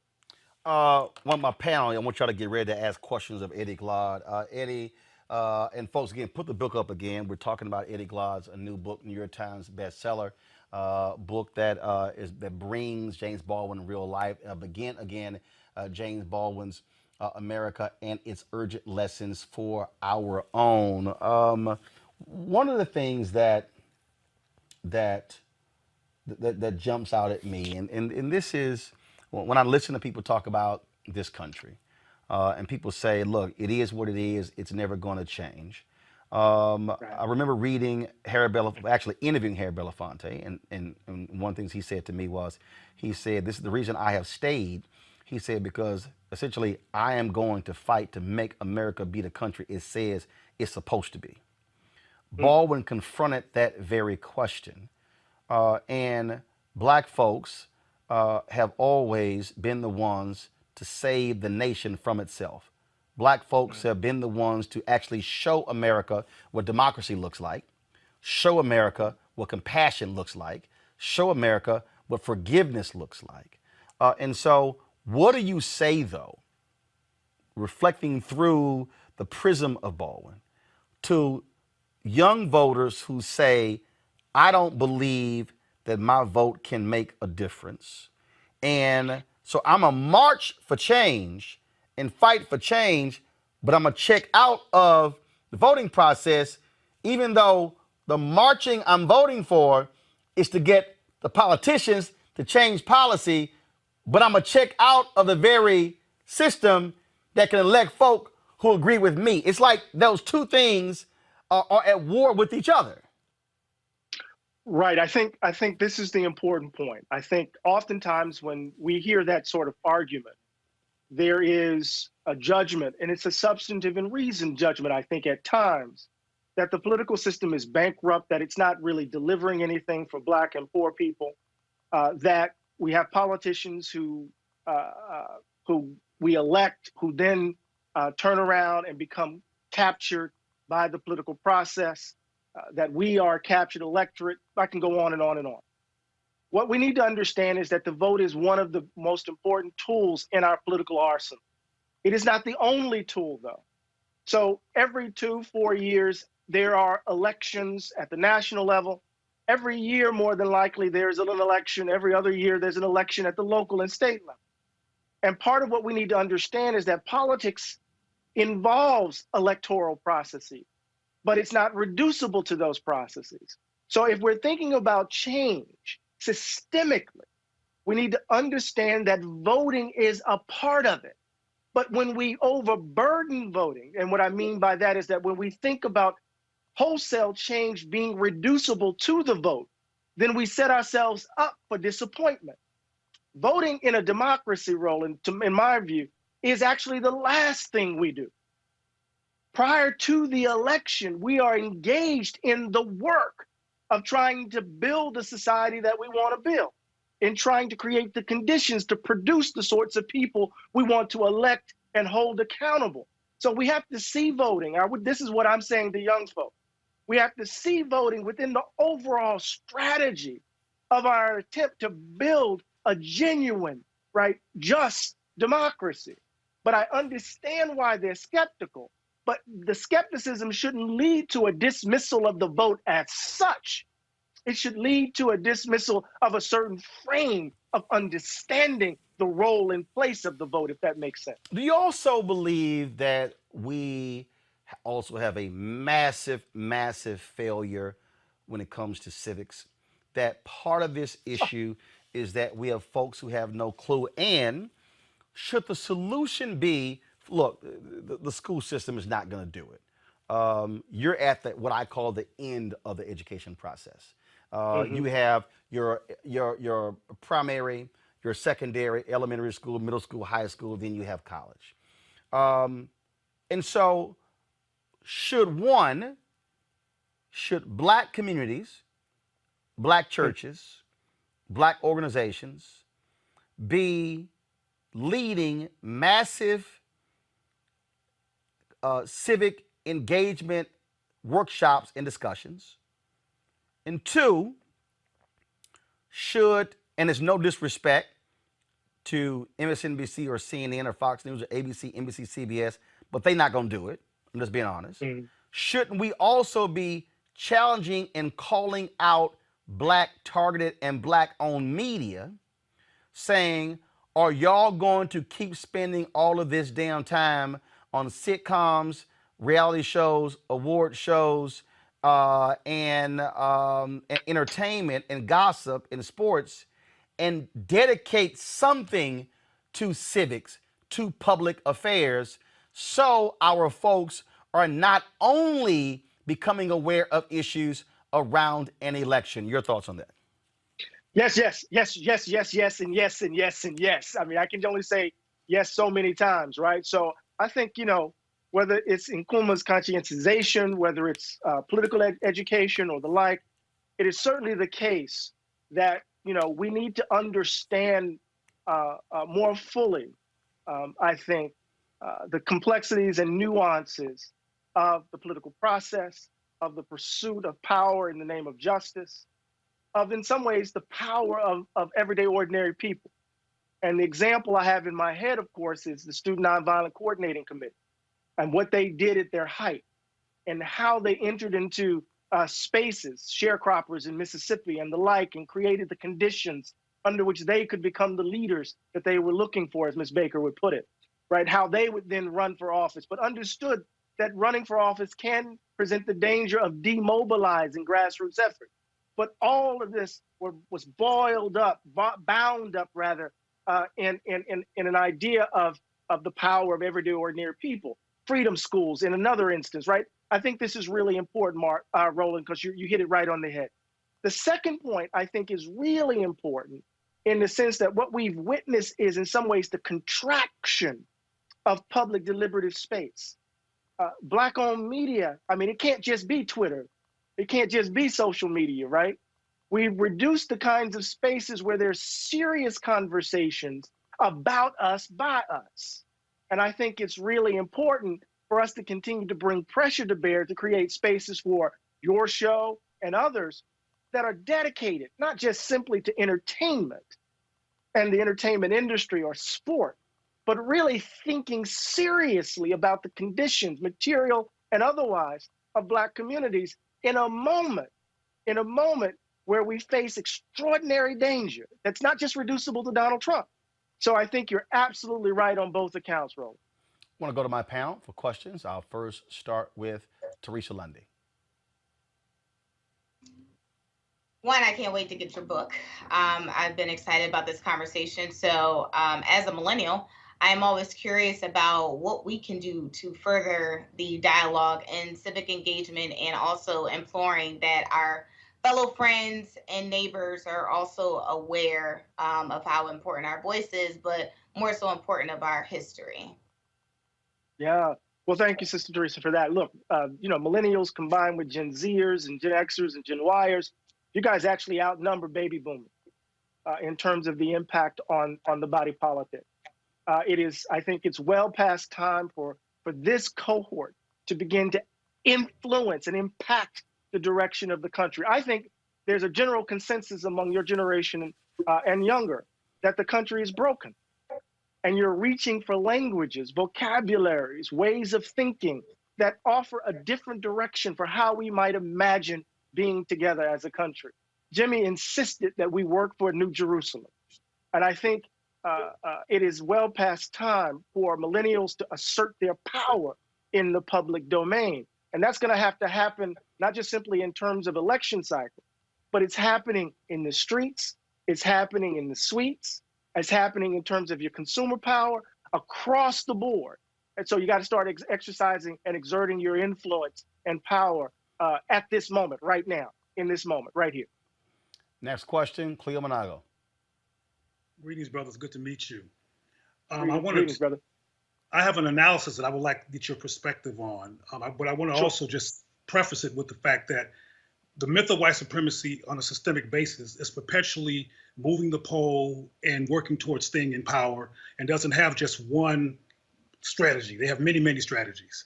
And it's my perspective that we have not been equally strategic as a people so we could actually win going in the future. However, obviously you are going into the past when you write about Jimmy, because Jimmy is a person who lived in the past, and I guess you bring in him into contemporary life to bring the relevance of that. Earlier, I'm not sure if you were around when I was talking with Dr. Malveaux, and she talked about what women have gone through, and I want to get your analysis on this. It's my perspective that today's young men live in a different world. They don't live in a world that is as blatantly patriarchal and disrespectful of women in terms of the dismissal of them as the civil rights movement was. They live in another reality where there's all kinds of different gender this and gender that, and women doing things. And the reality is not the same, and they're ahistorical. Is it your perspective from your experience with these young people that they are ahistorical? It's my perspective that they're ahistorical, so they don't relate to the framework that Dr. Malveaux is talking about in terms of, talking about black men now, in terms of how sexist black men were. They're looking at their current reality, which feels and looks different, and do not have a perspective of a harsh patriarchal past. What is your perspective of that? And the strategy issue. Yeah, I would not describe these young folk as ahistorical. I think many of them are definitely trying to connect their particular movement with a tradition that constitutes the wind beneath their wings. I think that many of the young leaders of Black Lives Matter, for example, and remember, Black Lives Matter is a complex phenomenon. It's not just one thing. It's like Black Power. There were a number of different organizations that fell under the rubric of Black Power. Black Lives Matter is similar. There are a number of different organizations that fall under that label or that slogan, but it's a sentiment that cuts across all of the different political formations. But I think a lot of these young folk, especially young leaders, those who are part of this movement, understand that there has been a kind of patriarchal bias that have defined the model of Black leadership, that there's been a kind of hypermasculinity that has undermined the pursuit of justice, that these gender norms kind of constrain and lock us in. So even as they're inheriting the grandness of the tradition, they're bringing critique to bear, right? So when you read, this is not your grandma, this is not your mother's movement. Sometimes that reveals a kind of ignorance, but other times it also reveals a kind of criticism, a way of distancing from a certain model of leadership that I think is really important. So, in Begin Again, I start chapter 1 with Jimmy in a meeting, with Baldwin in a meeting with SNCC students at Howard. And they were chopping it up until the sun came up. And Baldwin said to them at the end, he said, "What I ask you that you promise your elder brother that you don't believe what the world says about you. And I promise you that I will never betray you." And when Kwame Ture, Stokely Carmichael, wrote his autobiography with Michael Thelwell, he said, Baldwin never betrayed them. My relationship to the young organizers and activists is that we need to support, we need to offer our encouragement, we need to be in solidarity with them, and create the conditions under which, or help create the conditions under which, together with them, we can bring about a more just world. So they're challenging in the streets. Some of them are challenging politically as they organize, but I don't think they're ahistorical, if I understand your question, Doc. I don't think they're ahistorical, at least not all of them. Julian Mavo. Hey, Eddie, how you doing? It's good to see you. Hey, Julie, good to see you. I'm a big Baldwin fan. Love him, love him, love him. So I'm looking forward to seeing your book. And when you talk about him chopping it up all night, I don't have time to share the story about how I met him in a bar in New York. And we ended up getting put out the bar and sat on a park bench and continued the conversation because the brother really could talk. One of my favorite Baldwin things is the collection of essays, The Price of the Ticket. And the title essay, The Price of the Ticket, really talks about what white people give up in order to be white. In other words, that they give up their nationality, they give up, in order to be white, they have to shrug off their Irishness or their Italianness or all of those things. And I think that he had a profound understanding of whiteness in a way that many African-American people and scholars do not. And in that understanding of whiteness, I think that perhaps where some of his despair actually came from. Now, he wasn't consistently despaired, but you get some despairing moments in some of his essays. So my question to you, in terms of that particular essay and others, which would your top 3 Baldwin essays be that you would suggest every young person and not so young person read? Wow, that's a hard one. But let me just say this, Julian, you're absolutely right, Dr. Malvo, right? So at the heart of Baldwin's corpus is what I call this revolutionary inversion. And that is, he's going to insist that the problem ain't us. The problem ain't Black people, right? To put it in my Mississippi way, right? And that is to say, he says, I never thought of myself as the N-word. You called me the N-word. And the question you need to figure out is, why did you need the N-word in the first place? Come on. So then he says, I'm going to give the N-word back to you. And then ask the question, who's really the N-word, baby? Right? So Baldwin flips it. That's really key. So the problem ain't us. It's this conception of whiteness that's rooted in this belief that because one is white, one ought to be valued more than others. And until we uproot that, we're going to find ourselves on this racial hamster wheel over and over and over again. So the 2 or 3 essays that I would suggest, of course, Fire Next Time is really important. White Man's Guilt, 1965 Ebony piece, is critical for his understanding of history. But let's just put Fire Next Time aside. So I would go White Man's Guilt. As Much Truth as One Could Bear is a wonderful essay written in 62. And then I would say read To Crush a Serpent, which was the last essay published in Playboy magazine, where Baldwin goes at the evangelical right, the moral majority, and offers a vision of salvation and love that is so profound that it's an extraordinary sermon that I think suggests what he was thinking about as the cancer was ravaging his body. So I would say, again, As Much Truth as One Could Bear, White Man's Guilt, and To Crush a Serpent. But ask me tomorrow, I might give you 3 different ones. I can't read your book. Eddie, last question for you. Sure. and that is, I want to get your perspective on, everybody's been weighing in on my interview with Ice Cube, talking about his contract with Black America, having a conversation with the Trump folks as well. Want to get your thoughts on that.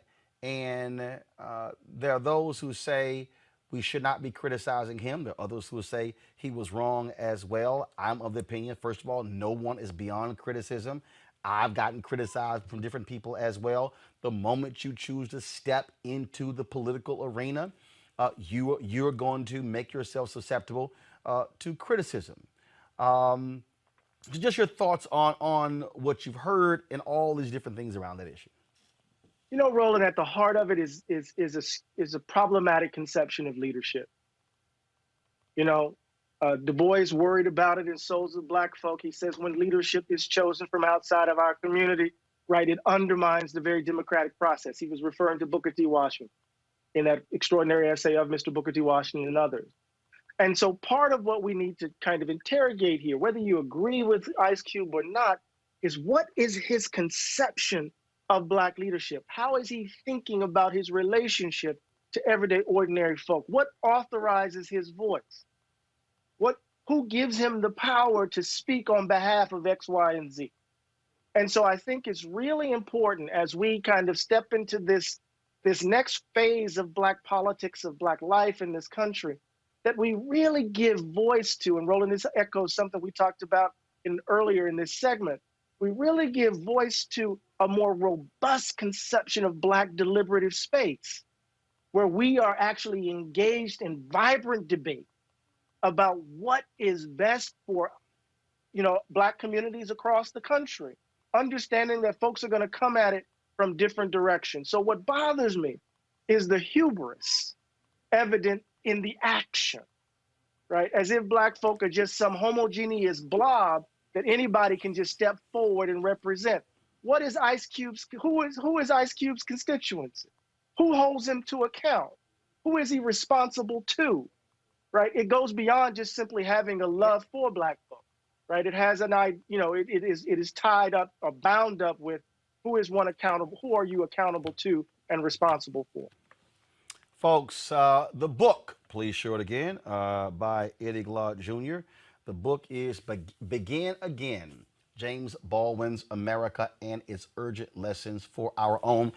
The final question I asked is of every book author. I can't believe I forgot about it. Every book author has a wow moment.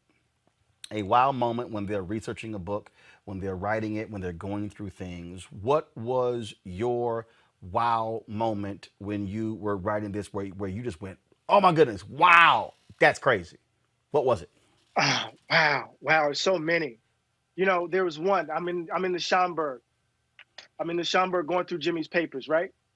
And there's this, you remember those little memo pads rolling? Yep. And Julianne, where you could write they're about this big and you could write on them? Yep.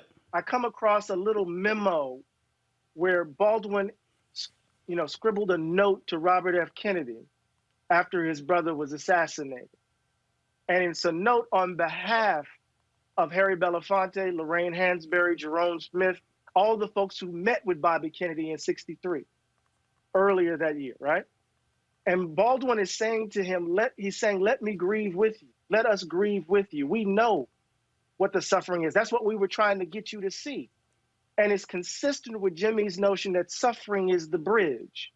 And I remember reading that in the file and just going, oh my God, this is something else. And it sent me back to, you know, the artist's struggle for integrity. It sent me back to a whole range of essays, but it was one of the many wow moments I had, you know, working my way through over 7,000 pages of work.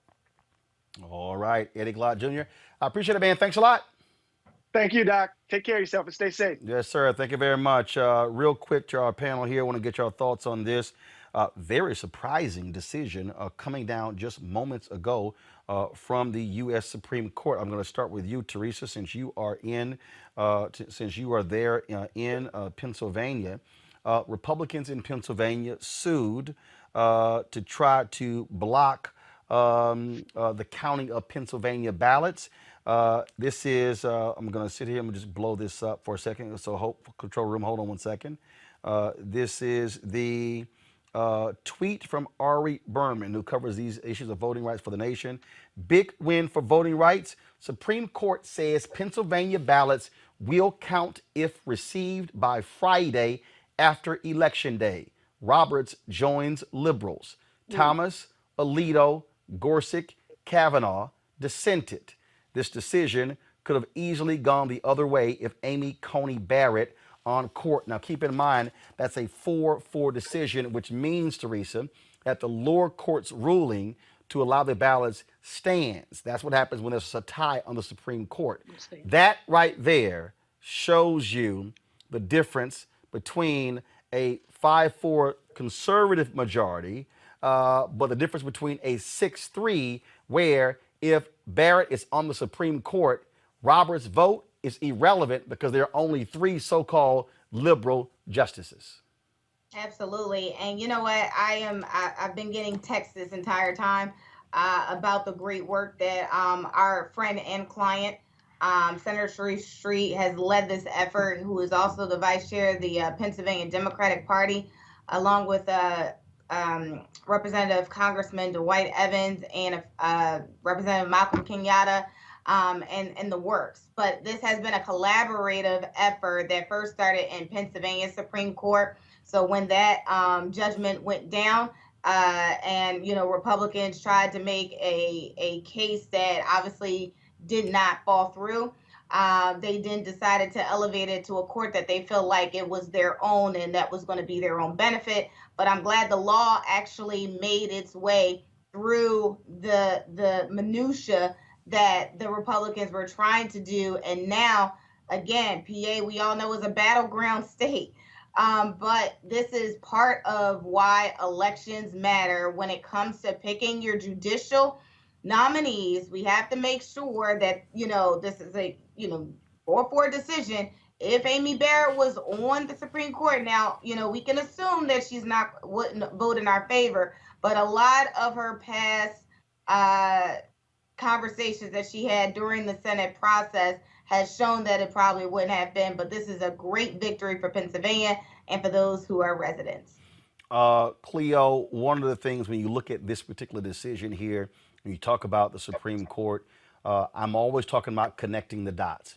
There are people who say, I'm going to ignore the top of the ticket, I'm going to ignore the president, but this was a Pennsylvania decision, a decision that then went to the federal court.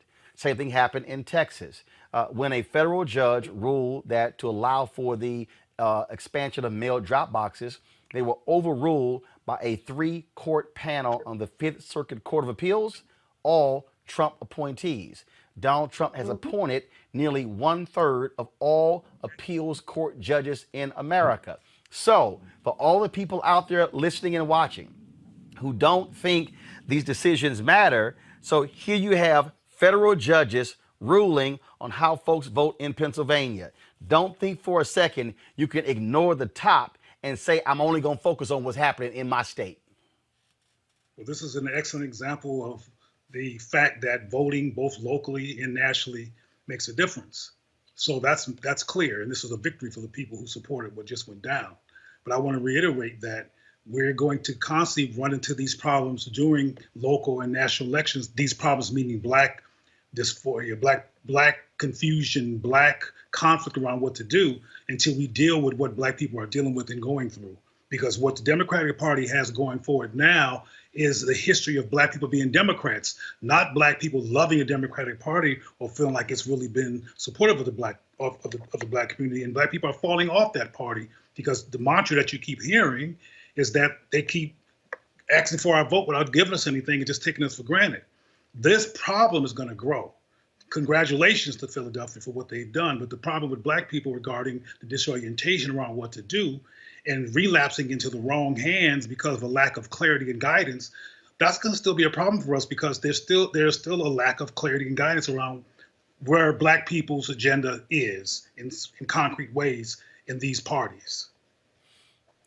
All right, Julian, final comment. Well, this is wonderful, Teresa. Congratulations to you and your clients. This is wonderful news. But again, I mean, I agree with both Cleo. And Teresa, what we're looking at now is a situation where we're about to put a woman on the highest court. She's 48. She will be there for another at least 30 years, unless something else happens, but we're not going there. So she's going to be there for a long time. And she spoke in favor of voter suppression in her Supreme Court hearing. She talked about originalism in her Supreme Court hearing. And so what we see here is the continuation of voter suppression. And so, Cleo, while I don't think all people need to be, Black people need to be Democrats, nor do I think that the Democratic Party has been cool consistently with Black people, I think that Democrats could make a case as to what the difference has been in terms of who were those judges who basically said, yes, we'll continue to count the ballots. Who are the judges in Texas, as Roland said, all tribal appointees who said, no, we're not going to allow any wiggle room. And so the Democratic Party, while not perfect, let's not let the perfect get in the way of the good. Democrats aren't awful either, and they're a lot better than the Republican Party from where I sit, economically, politically, socially, and in every other way. Julian, Cleo, Teresa, I certainly appreciate y'all joining us on our panel today. Thanks a lot. Thank you. Folks, coming up next, we'll talk voting with Sheila E., Patty Austin, Brenda Russell, and Miss Carrington. All of that next. Roland Martin Unfiltered. I think that the millennials are now beginning to understand that there's a difference with elected officials and how they handle public policy, and there's a difference between those who just want a title and want some perks and a little upward mobility, and those who are saying, hey, this is who I am, like me or not, I'm gonna tell it like it is, and if that means I don't win my election, then so be it.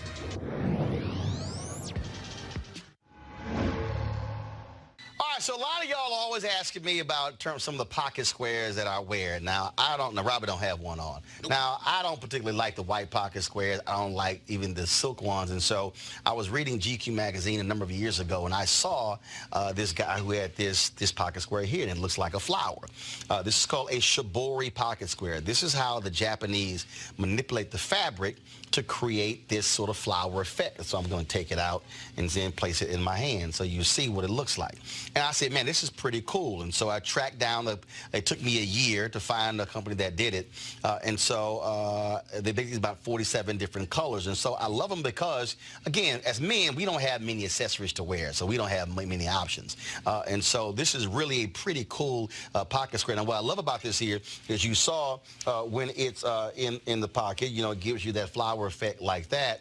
But if I wanted to also, unlike because if I flip it and turn it over, it actually gives me a different type of texture. And so therefore, it gives me a different look. So there you go. So if you actually want to get one of these shibori pocket squares, we have them in 47 different colors. All you got to do is go to RolandSMartin.com/pocket squares. So it's RolandSMartin.com/pocket squares. All you got to do is go to my website, and you can actually get this. Now, for those of you who are members of our Bring the Funk fan club, there's a discount for you to get our pocket squares. That's why you also got to be a part of our Bring the Funk fan club.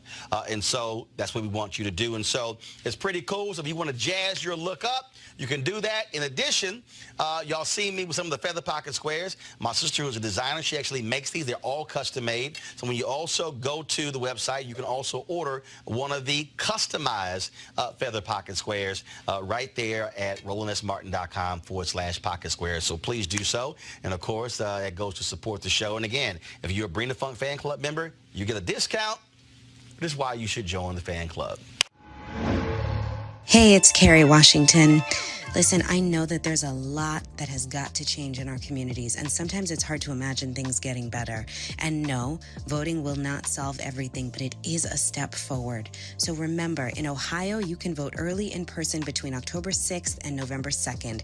Plus, if you need a free ride to vote, use the code VOTE2LIVE-OH in your Lyft app. Visit votetolive.org for more info. Paid for by Collective Future.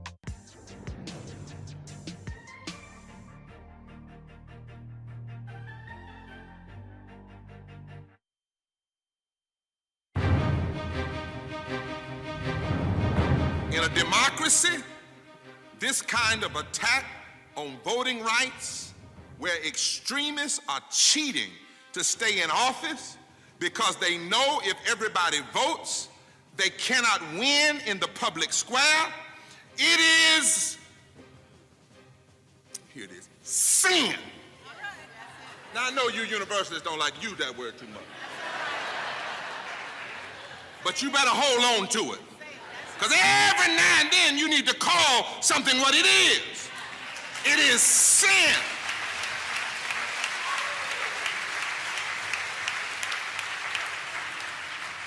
The great prophet Isaiah that my Jewish friends lift up, it has a word, Isaiah 10, verse 1 and 3 says it like this.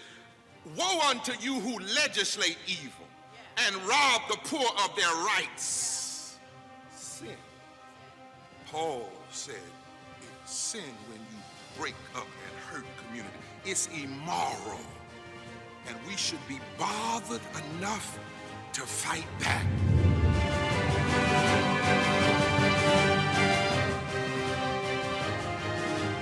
All right, folks. My man, Reverend William J. Barber. If y'all want to check out that full video, just simply go to the Repairs of the Breach YouTube channel. That sermon took place March 6, 2015. All right, folks. In Kentucky, I'm going to read this story here before we go on to our next story.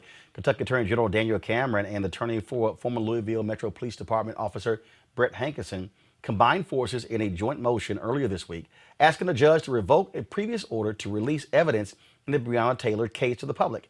Their goal is to get Circuit Judge Ann Bailey Smith to either revoke her order to release evidence in the case or seal it until the ex-officer's trial. They argued that releasing files might permanently taint potential jurors in Hankinson's trial and claimed that people involved in the case had received death threats. No, he's been trying to keep that out for quite some time. All right, folks, let's talk about voting, and that is Twist. Tough Women in Strange Times is a voter engagement project by Women for Women. The dynamic women of Twist, performers, musicians, artists, and thought leaders have come together to share their twisted stories. They share their stories in hopes that we will be reminded of our own story, the story that leads us to the ballot box on November 3rd. Watch and listen as some of the Twist women share their stories. I was a teenager when we went from Negro to Black, but Black is beautiful. I sported a big afro. I joined the Black Panther Party. At Michigan State University, I helped serve breakfast to inner city school children, one of the Panther Party's community service programs. Black power, baby. The struggle is real. It is evidenced all across these ununited states. Police brutality is increasing. Hate crimes are accelerating, lifting the veil on systemic racism. Listen to me. If you want to change what's going on in this country, then you have got to vote. Vote for you. Vote for your family. Vote for us. But vote.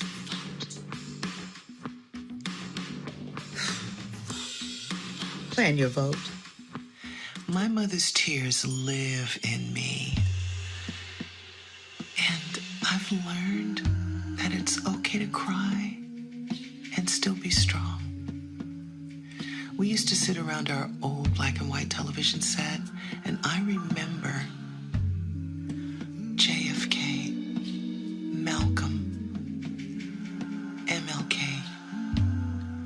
and RFK, all silenced. So I honor my mother's tears by not being silent. That's why I vote. Plan your vote. Hi, I'm from Chicago, and I'm an activist. I've been an activist most of my life. I was with the Black Panthers. I started a free breakfast for children's program there. My grandmother was a woman of the world. She was a writer. She was a world traveler. And she insisted that my mother vote. My mother also insisted that I vote. And I insist that my children all vote. And if you're having a hard time trying to think of a good reason to vote, think back on the people that died for us. You gotta vote. Plan your vote. Twist 2020. Tough women in strange times. All right, folks, joining me right now is percussionist Sheila E., also Brenda Russell, jazz drummer Terry Lynn Carrington, and, of course, Patty Austin. All right, folks, how y'all doing? Great. First of all, how Lisa Fisher gonna do her vote video in the sexy, breathy voice? I'm like, is she talking about voting? Hey, we do whatever we do to get you to the polls. That's it. Well, I just sent her a text message. I was like, come on now, Lisa. Like, damn, Lisa. I got news for you, Roland. That's what we said, too. I'm like, Lisa got her video done first, and when we saw it, we freaked out. It was just so sexy and magnificent. I voted 3 times because of it. I don't know about anybody else. So y'all saw hers. Y'all were like, let me go back and re-record mine. Yeah. Exactly. So Sheila E., I start with you. Where did this idea come from? Where did this idea come from to bring these women together? Actually, well, I call her Patty talk about it. Patty and Brenda talk about it because actually Patty actually started this whole idea. So let Patty talk about Patty, it. where it come from? Where did you? How did it come up? It came from just lots of drama going on and having this many things I want to address. And one of them is that the entertainment business has gotten away from acknowledging talent, and it's gotten into acknowledging youth. And we are not getting any younger, the ladies in this group, but we are responsible for an awful lot of music that an awful lot of people have listened to and grown up on. So, and I think that there's a feeling out there that we don't necessarily get along that well, that we don't communicate, but we do. So the first job was to get everybody together to kind of prove that. There wasn't an assigned mission, and I got in a conversation with Brenda when I called to tell her, to ask her if she would participate, and it was amazing because I said, will you participate? And she said, yes. She said, what is it? I said, I don't know yet. She said, okay, call me when you figure it out. So Brenda and I started talking, and I was telling her, everybody that I know that's Black is going through trauma now because we're just realizing all the pain that we carry around all the time, and we have to constantly put it in the closet so it doesn't destroy us, so we can move forward. And with that, she began to tell this magnificent story about her great-great-grandmother. And I passed Brenda on to you so she can give you the Reader's Digest version. Well, my great-grandmother actually was born into slavery. It's okay. Go ahead. She was born into slavery in 1843. And she was a water girl for the slaves. And she was a lookout for the slaves to make sure the overseer wasn't coming while they were kneeling and praying for their freedom in secret. That's what they did. And she would see that overseer coming back and she would say, get up, so that they could pick cotton and act like they weren't praying for their freedom because that was not cool for them to be doing that. So she was amazing. She lived to be 101 years old, had 11 children, 2 died. And she was amazing. She sent 4 boys to university. And in those days, it was not the easiest thing to do. So I'm very proud of my good grandmother. And that's how we bounced into this. And Patty, with her brilliant self, came up with this idea to do this. And I said, yes, we are so doing this because we could set an example for a lot of young people. Let's have this conversation. Exactly. And the idea was to let's have this conversation with everybody. And because we're not talking to each other or not, this is something Indigenous people had over us and that made them so self-sustaining. They communicated with each other at the end of every day. And the ultimate knowledge came from someone with more estrogen than testosterone. So that's another part of my mission. And the other part of the mission is to have Black girl singers spearhead this because we have a voice for real.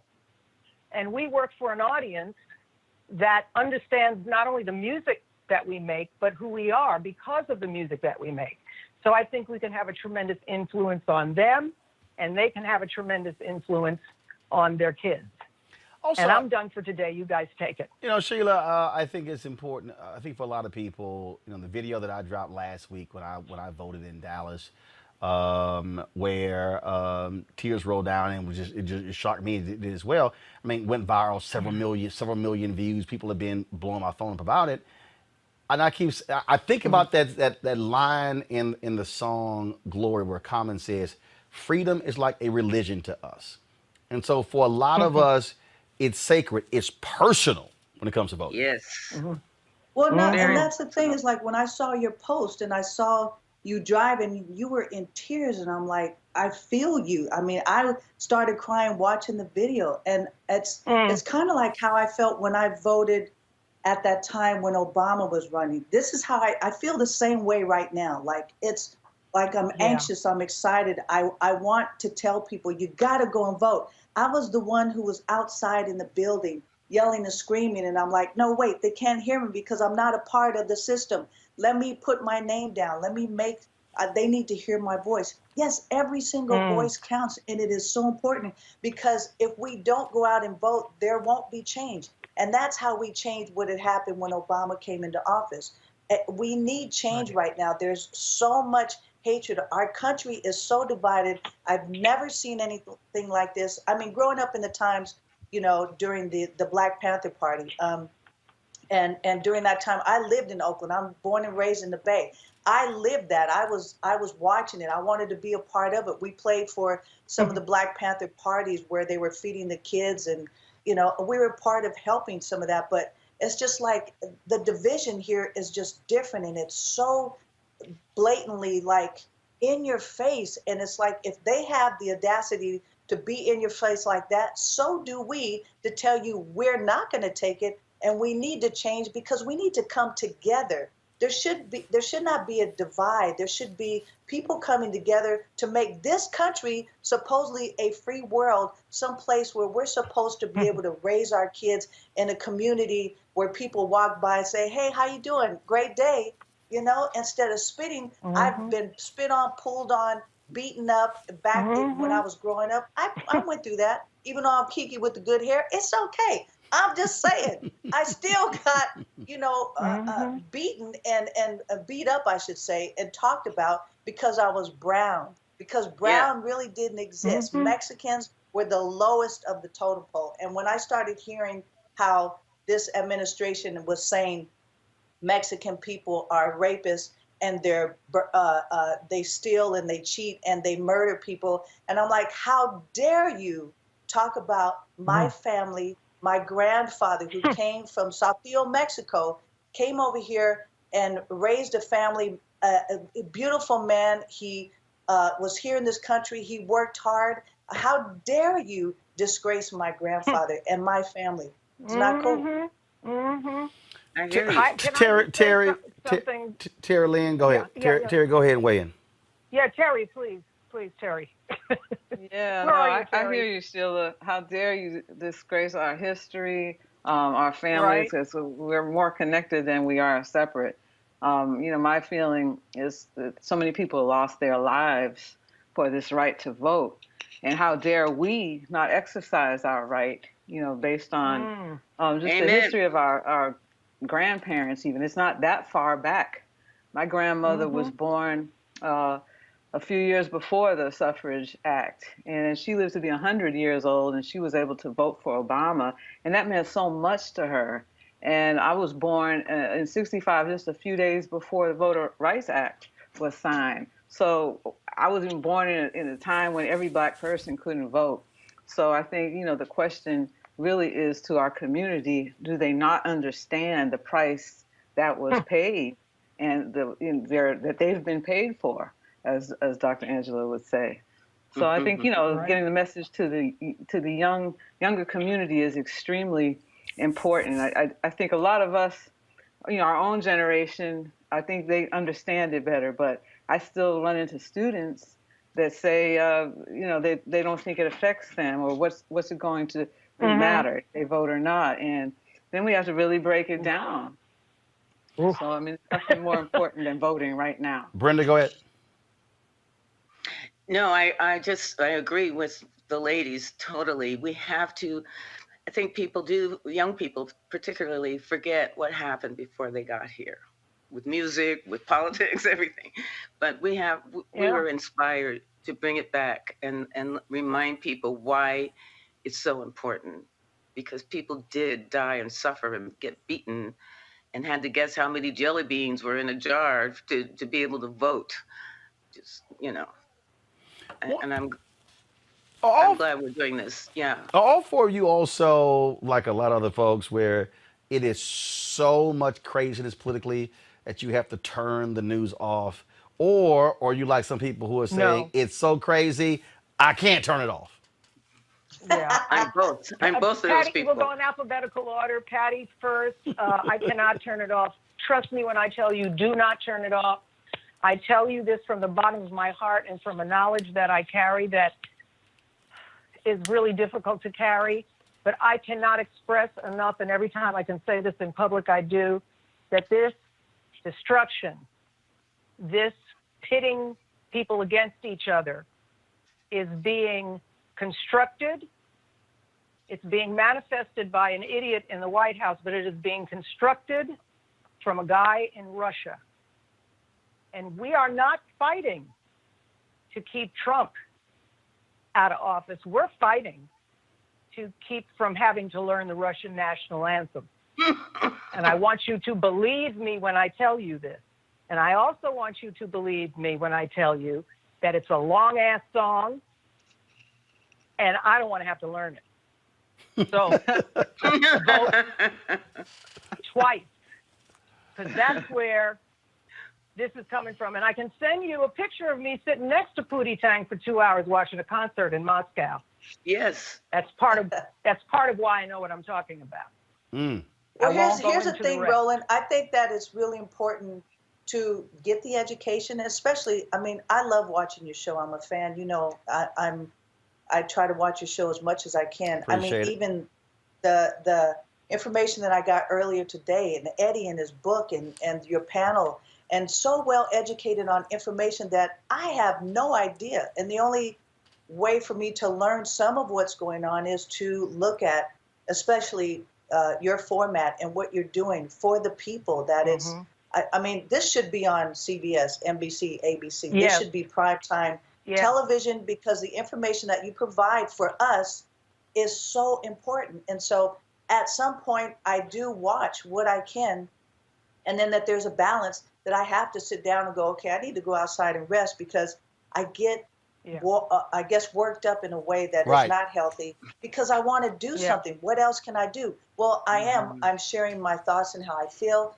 I come out and I vote, I make my voice heard, and I'm encouraging everyone that I can to do the same. Terry? Yay, Sheila. Yeah. That's not my dog. I have a dog too. It's my dog. Whose dog is that? There's a great song that really teaches, I forget the artist's name, Yellow, what's his name? There's a rapper, Yellow, I can't remember his rap name, but I think the song is called It's About Us. And there's, a lot of, young people in hip hop that are spreading the word. And he broke this song down with all the different divisions of the government, and it's really educational.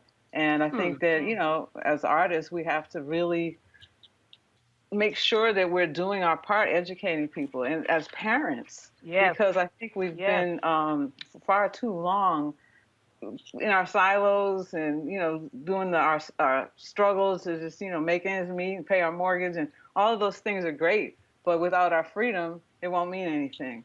So I look at kids that are innocent and that don't understand white supremacy and hatred or any of those things yet. I realize that it's up to parents and teachers to really make a difference with this next generation. Well, you're absolutely right. First of all, the videos y'all are doing, where are they going to be running? Are they going to be viral? Where can people actually see all of them? Well, we are compiling them all together, and you're going to be able to go to twist2020.com. That's www.twist2020.com, and see them put together in a little mini-series. And we're also going to announce tomorrow, but this is a pre-announcement on the pre-announcement, that we're going to have a challenge. We're starting a challenge because we want to build a library out of our sisters out there talking about not only why they vote, we plan on carrying this beyond the election to issues that are out there that we need to be discussing in-house. We need to have a family conversation. So we're going to ask everybody out there that's a lady, that's a little bit brown, to join our challenge, and it's This Is Why I Vote. So here's what we'll do. This Is Why I Vote challenge. So Patty, once y'all actually have those videos compiled, what we are doing is, first of all, I hit this every single day. We are actually running various PSAs. So once y'all have that ready, what we'll do is we'll feature those every single day on the show. And why can we do that? And why can we do that? Because I own this shit. See what I was saying? That's right. See? Thank you, Roland. So, Thank you so much. See, so I ain't got to ask nobody, Patty. So I appreciate what Sheila said about CBS and all of them. But the only way I do it, if I can own it. I hear you. And we have to do so much more of that also. That's the only way we're going to take control of anything. I have to tell you this, Roland. Yes. We've done this from the bottom of our heart. We don't have a dime. I had a friend that threw some money into this because we don't want to look unprofessional. But this is, odd way, a grassroots organization. And we want to keep it that way for a reason. This is not about our visibility or our stardom or how many numbers we have online. This is about us wanting to do the best we can at this time with each other to show that we can do this together and bring everybody into the circle. Well, if you decide to look, I totally understand. I launched this show totally bootstrapped with my own money, one sponsor. All right. My fan base has responded tremendously by joining our Bring the Funk fan club. 13,100 people have given since we started this show. So I totally understand your particular point there. Look, Sheila can text me. She can share my number with all three of you. If y'all want the fan base out there to support what y'all do, just let me know. We'll push it out on this show and my social media platform as well. So we'll do that. And we'll close it out this way. We want to thank all of y'all for being with us. And Terry, this is also how it happens when you got your own show. I actually have an iPad that I'm able to pull stuff right here from the set. I don't have to worry about the control room. So the video that you're talking about, Yellow Pain, While We Vote, we're going to play it right now. Terry Lynn Carrington, Sheila E., Patty Austin, Brenda Russell. I appreciate it. Thank you so very much.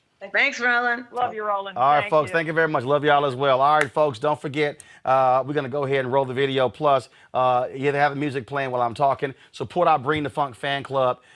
Every dollar you give, go support what we do. RolandMartinUnfiltered.com. Support us at Cash App,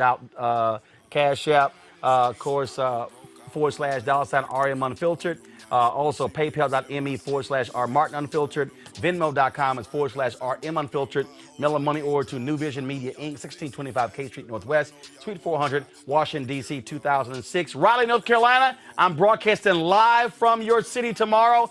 5 black women are running for statewide office in North Carolina. I will talk to all of them tomorrow, plus Reverend Dr. William J. Barber, plus Simone Sanders from the Biden campaign, plus Dr. Everett Ward, the General President of Alpha Phi Alpha. We're on the road tomorrow, Roland Martin Unfiltered. I'll see y'all in Raleigh. North Carolina Central, I'm coming by your law school. In North Carolina A&T, I'm swinging by a voting place as well. I'll be all over Greensboro, Raleigh, and Durham tomorrow. Closing the show out, why should we vote? Holla! All my people feel, but we gotta learn. We complained enough. Let me change it up. Everything I just said, everybody I know think the same way. See, they don't want to see us vote, and we never do, so we see the same thing. But all our votes really do count, and they'll never really let it show. So now I'm finna break it down, cause if I don't, you would probably never know. First thing first, you know back in middle school when they taught us, it was 3 branches of the government. We forgot it when we got older. It's the judicial, the legislative, and executive. But all we know is the executive. That's the mayor, or the governor, and the president. Now none of them 3 people make no laws, they just be checking them. The laws come to their desk and all they do is say no or yes to it. So when the news station tried to tell us that Barack Obama couldn't put us on, we was all salty at Obama when it was the Congress members all along. We gotta focus on the legislative branch, yeah, they the ones that make the laws. Yeah, they the ones write how much food stamp money you get on the card. But when people that wanted to help us wanted the job, I know they probably lost. Cause we ain't even know their name, we ain't know their face, we ain't know it all. So the Congress or the state State House, that's legislative, they make laws. So what we want from the president is what they do, okay, y'all? See, they election every 2 years, but we don't ever even go to those. The Congress, they can raise minimum wage, but we ain't even really know it, though. So you know how back in 08, when we all voted for Obama, we was all supposed to go back in 2010 and vote for the Congress, because they the ones make child support laws. They the ones choose if your kids at school get to eat steak or corn dogs. The State House make the court costs. So if the country failed, then you can't say it's them, it's your fault. Cause y'all ain't know to vote for Congress members that was for y'all. And they don't gotta leave after 4 years, and we just let them sit. See, they don't wanna tell you this, they want you to focus on the president.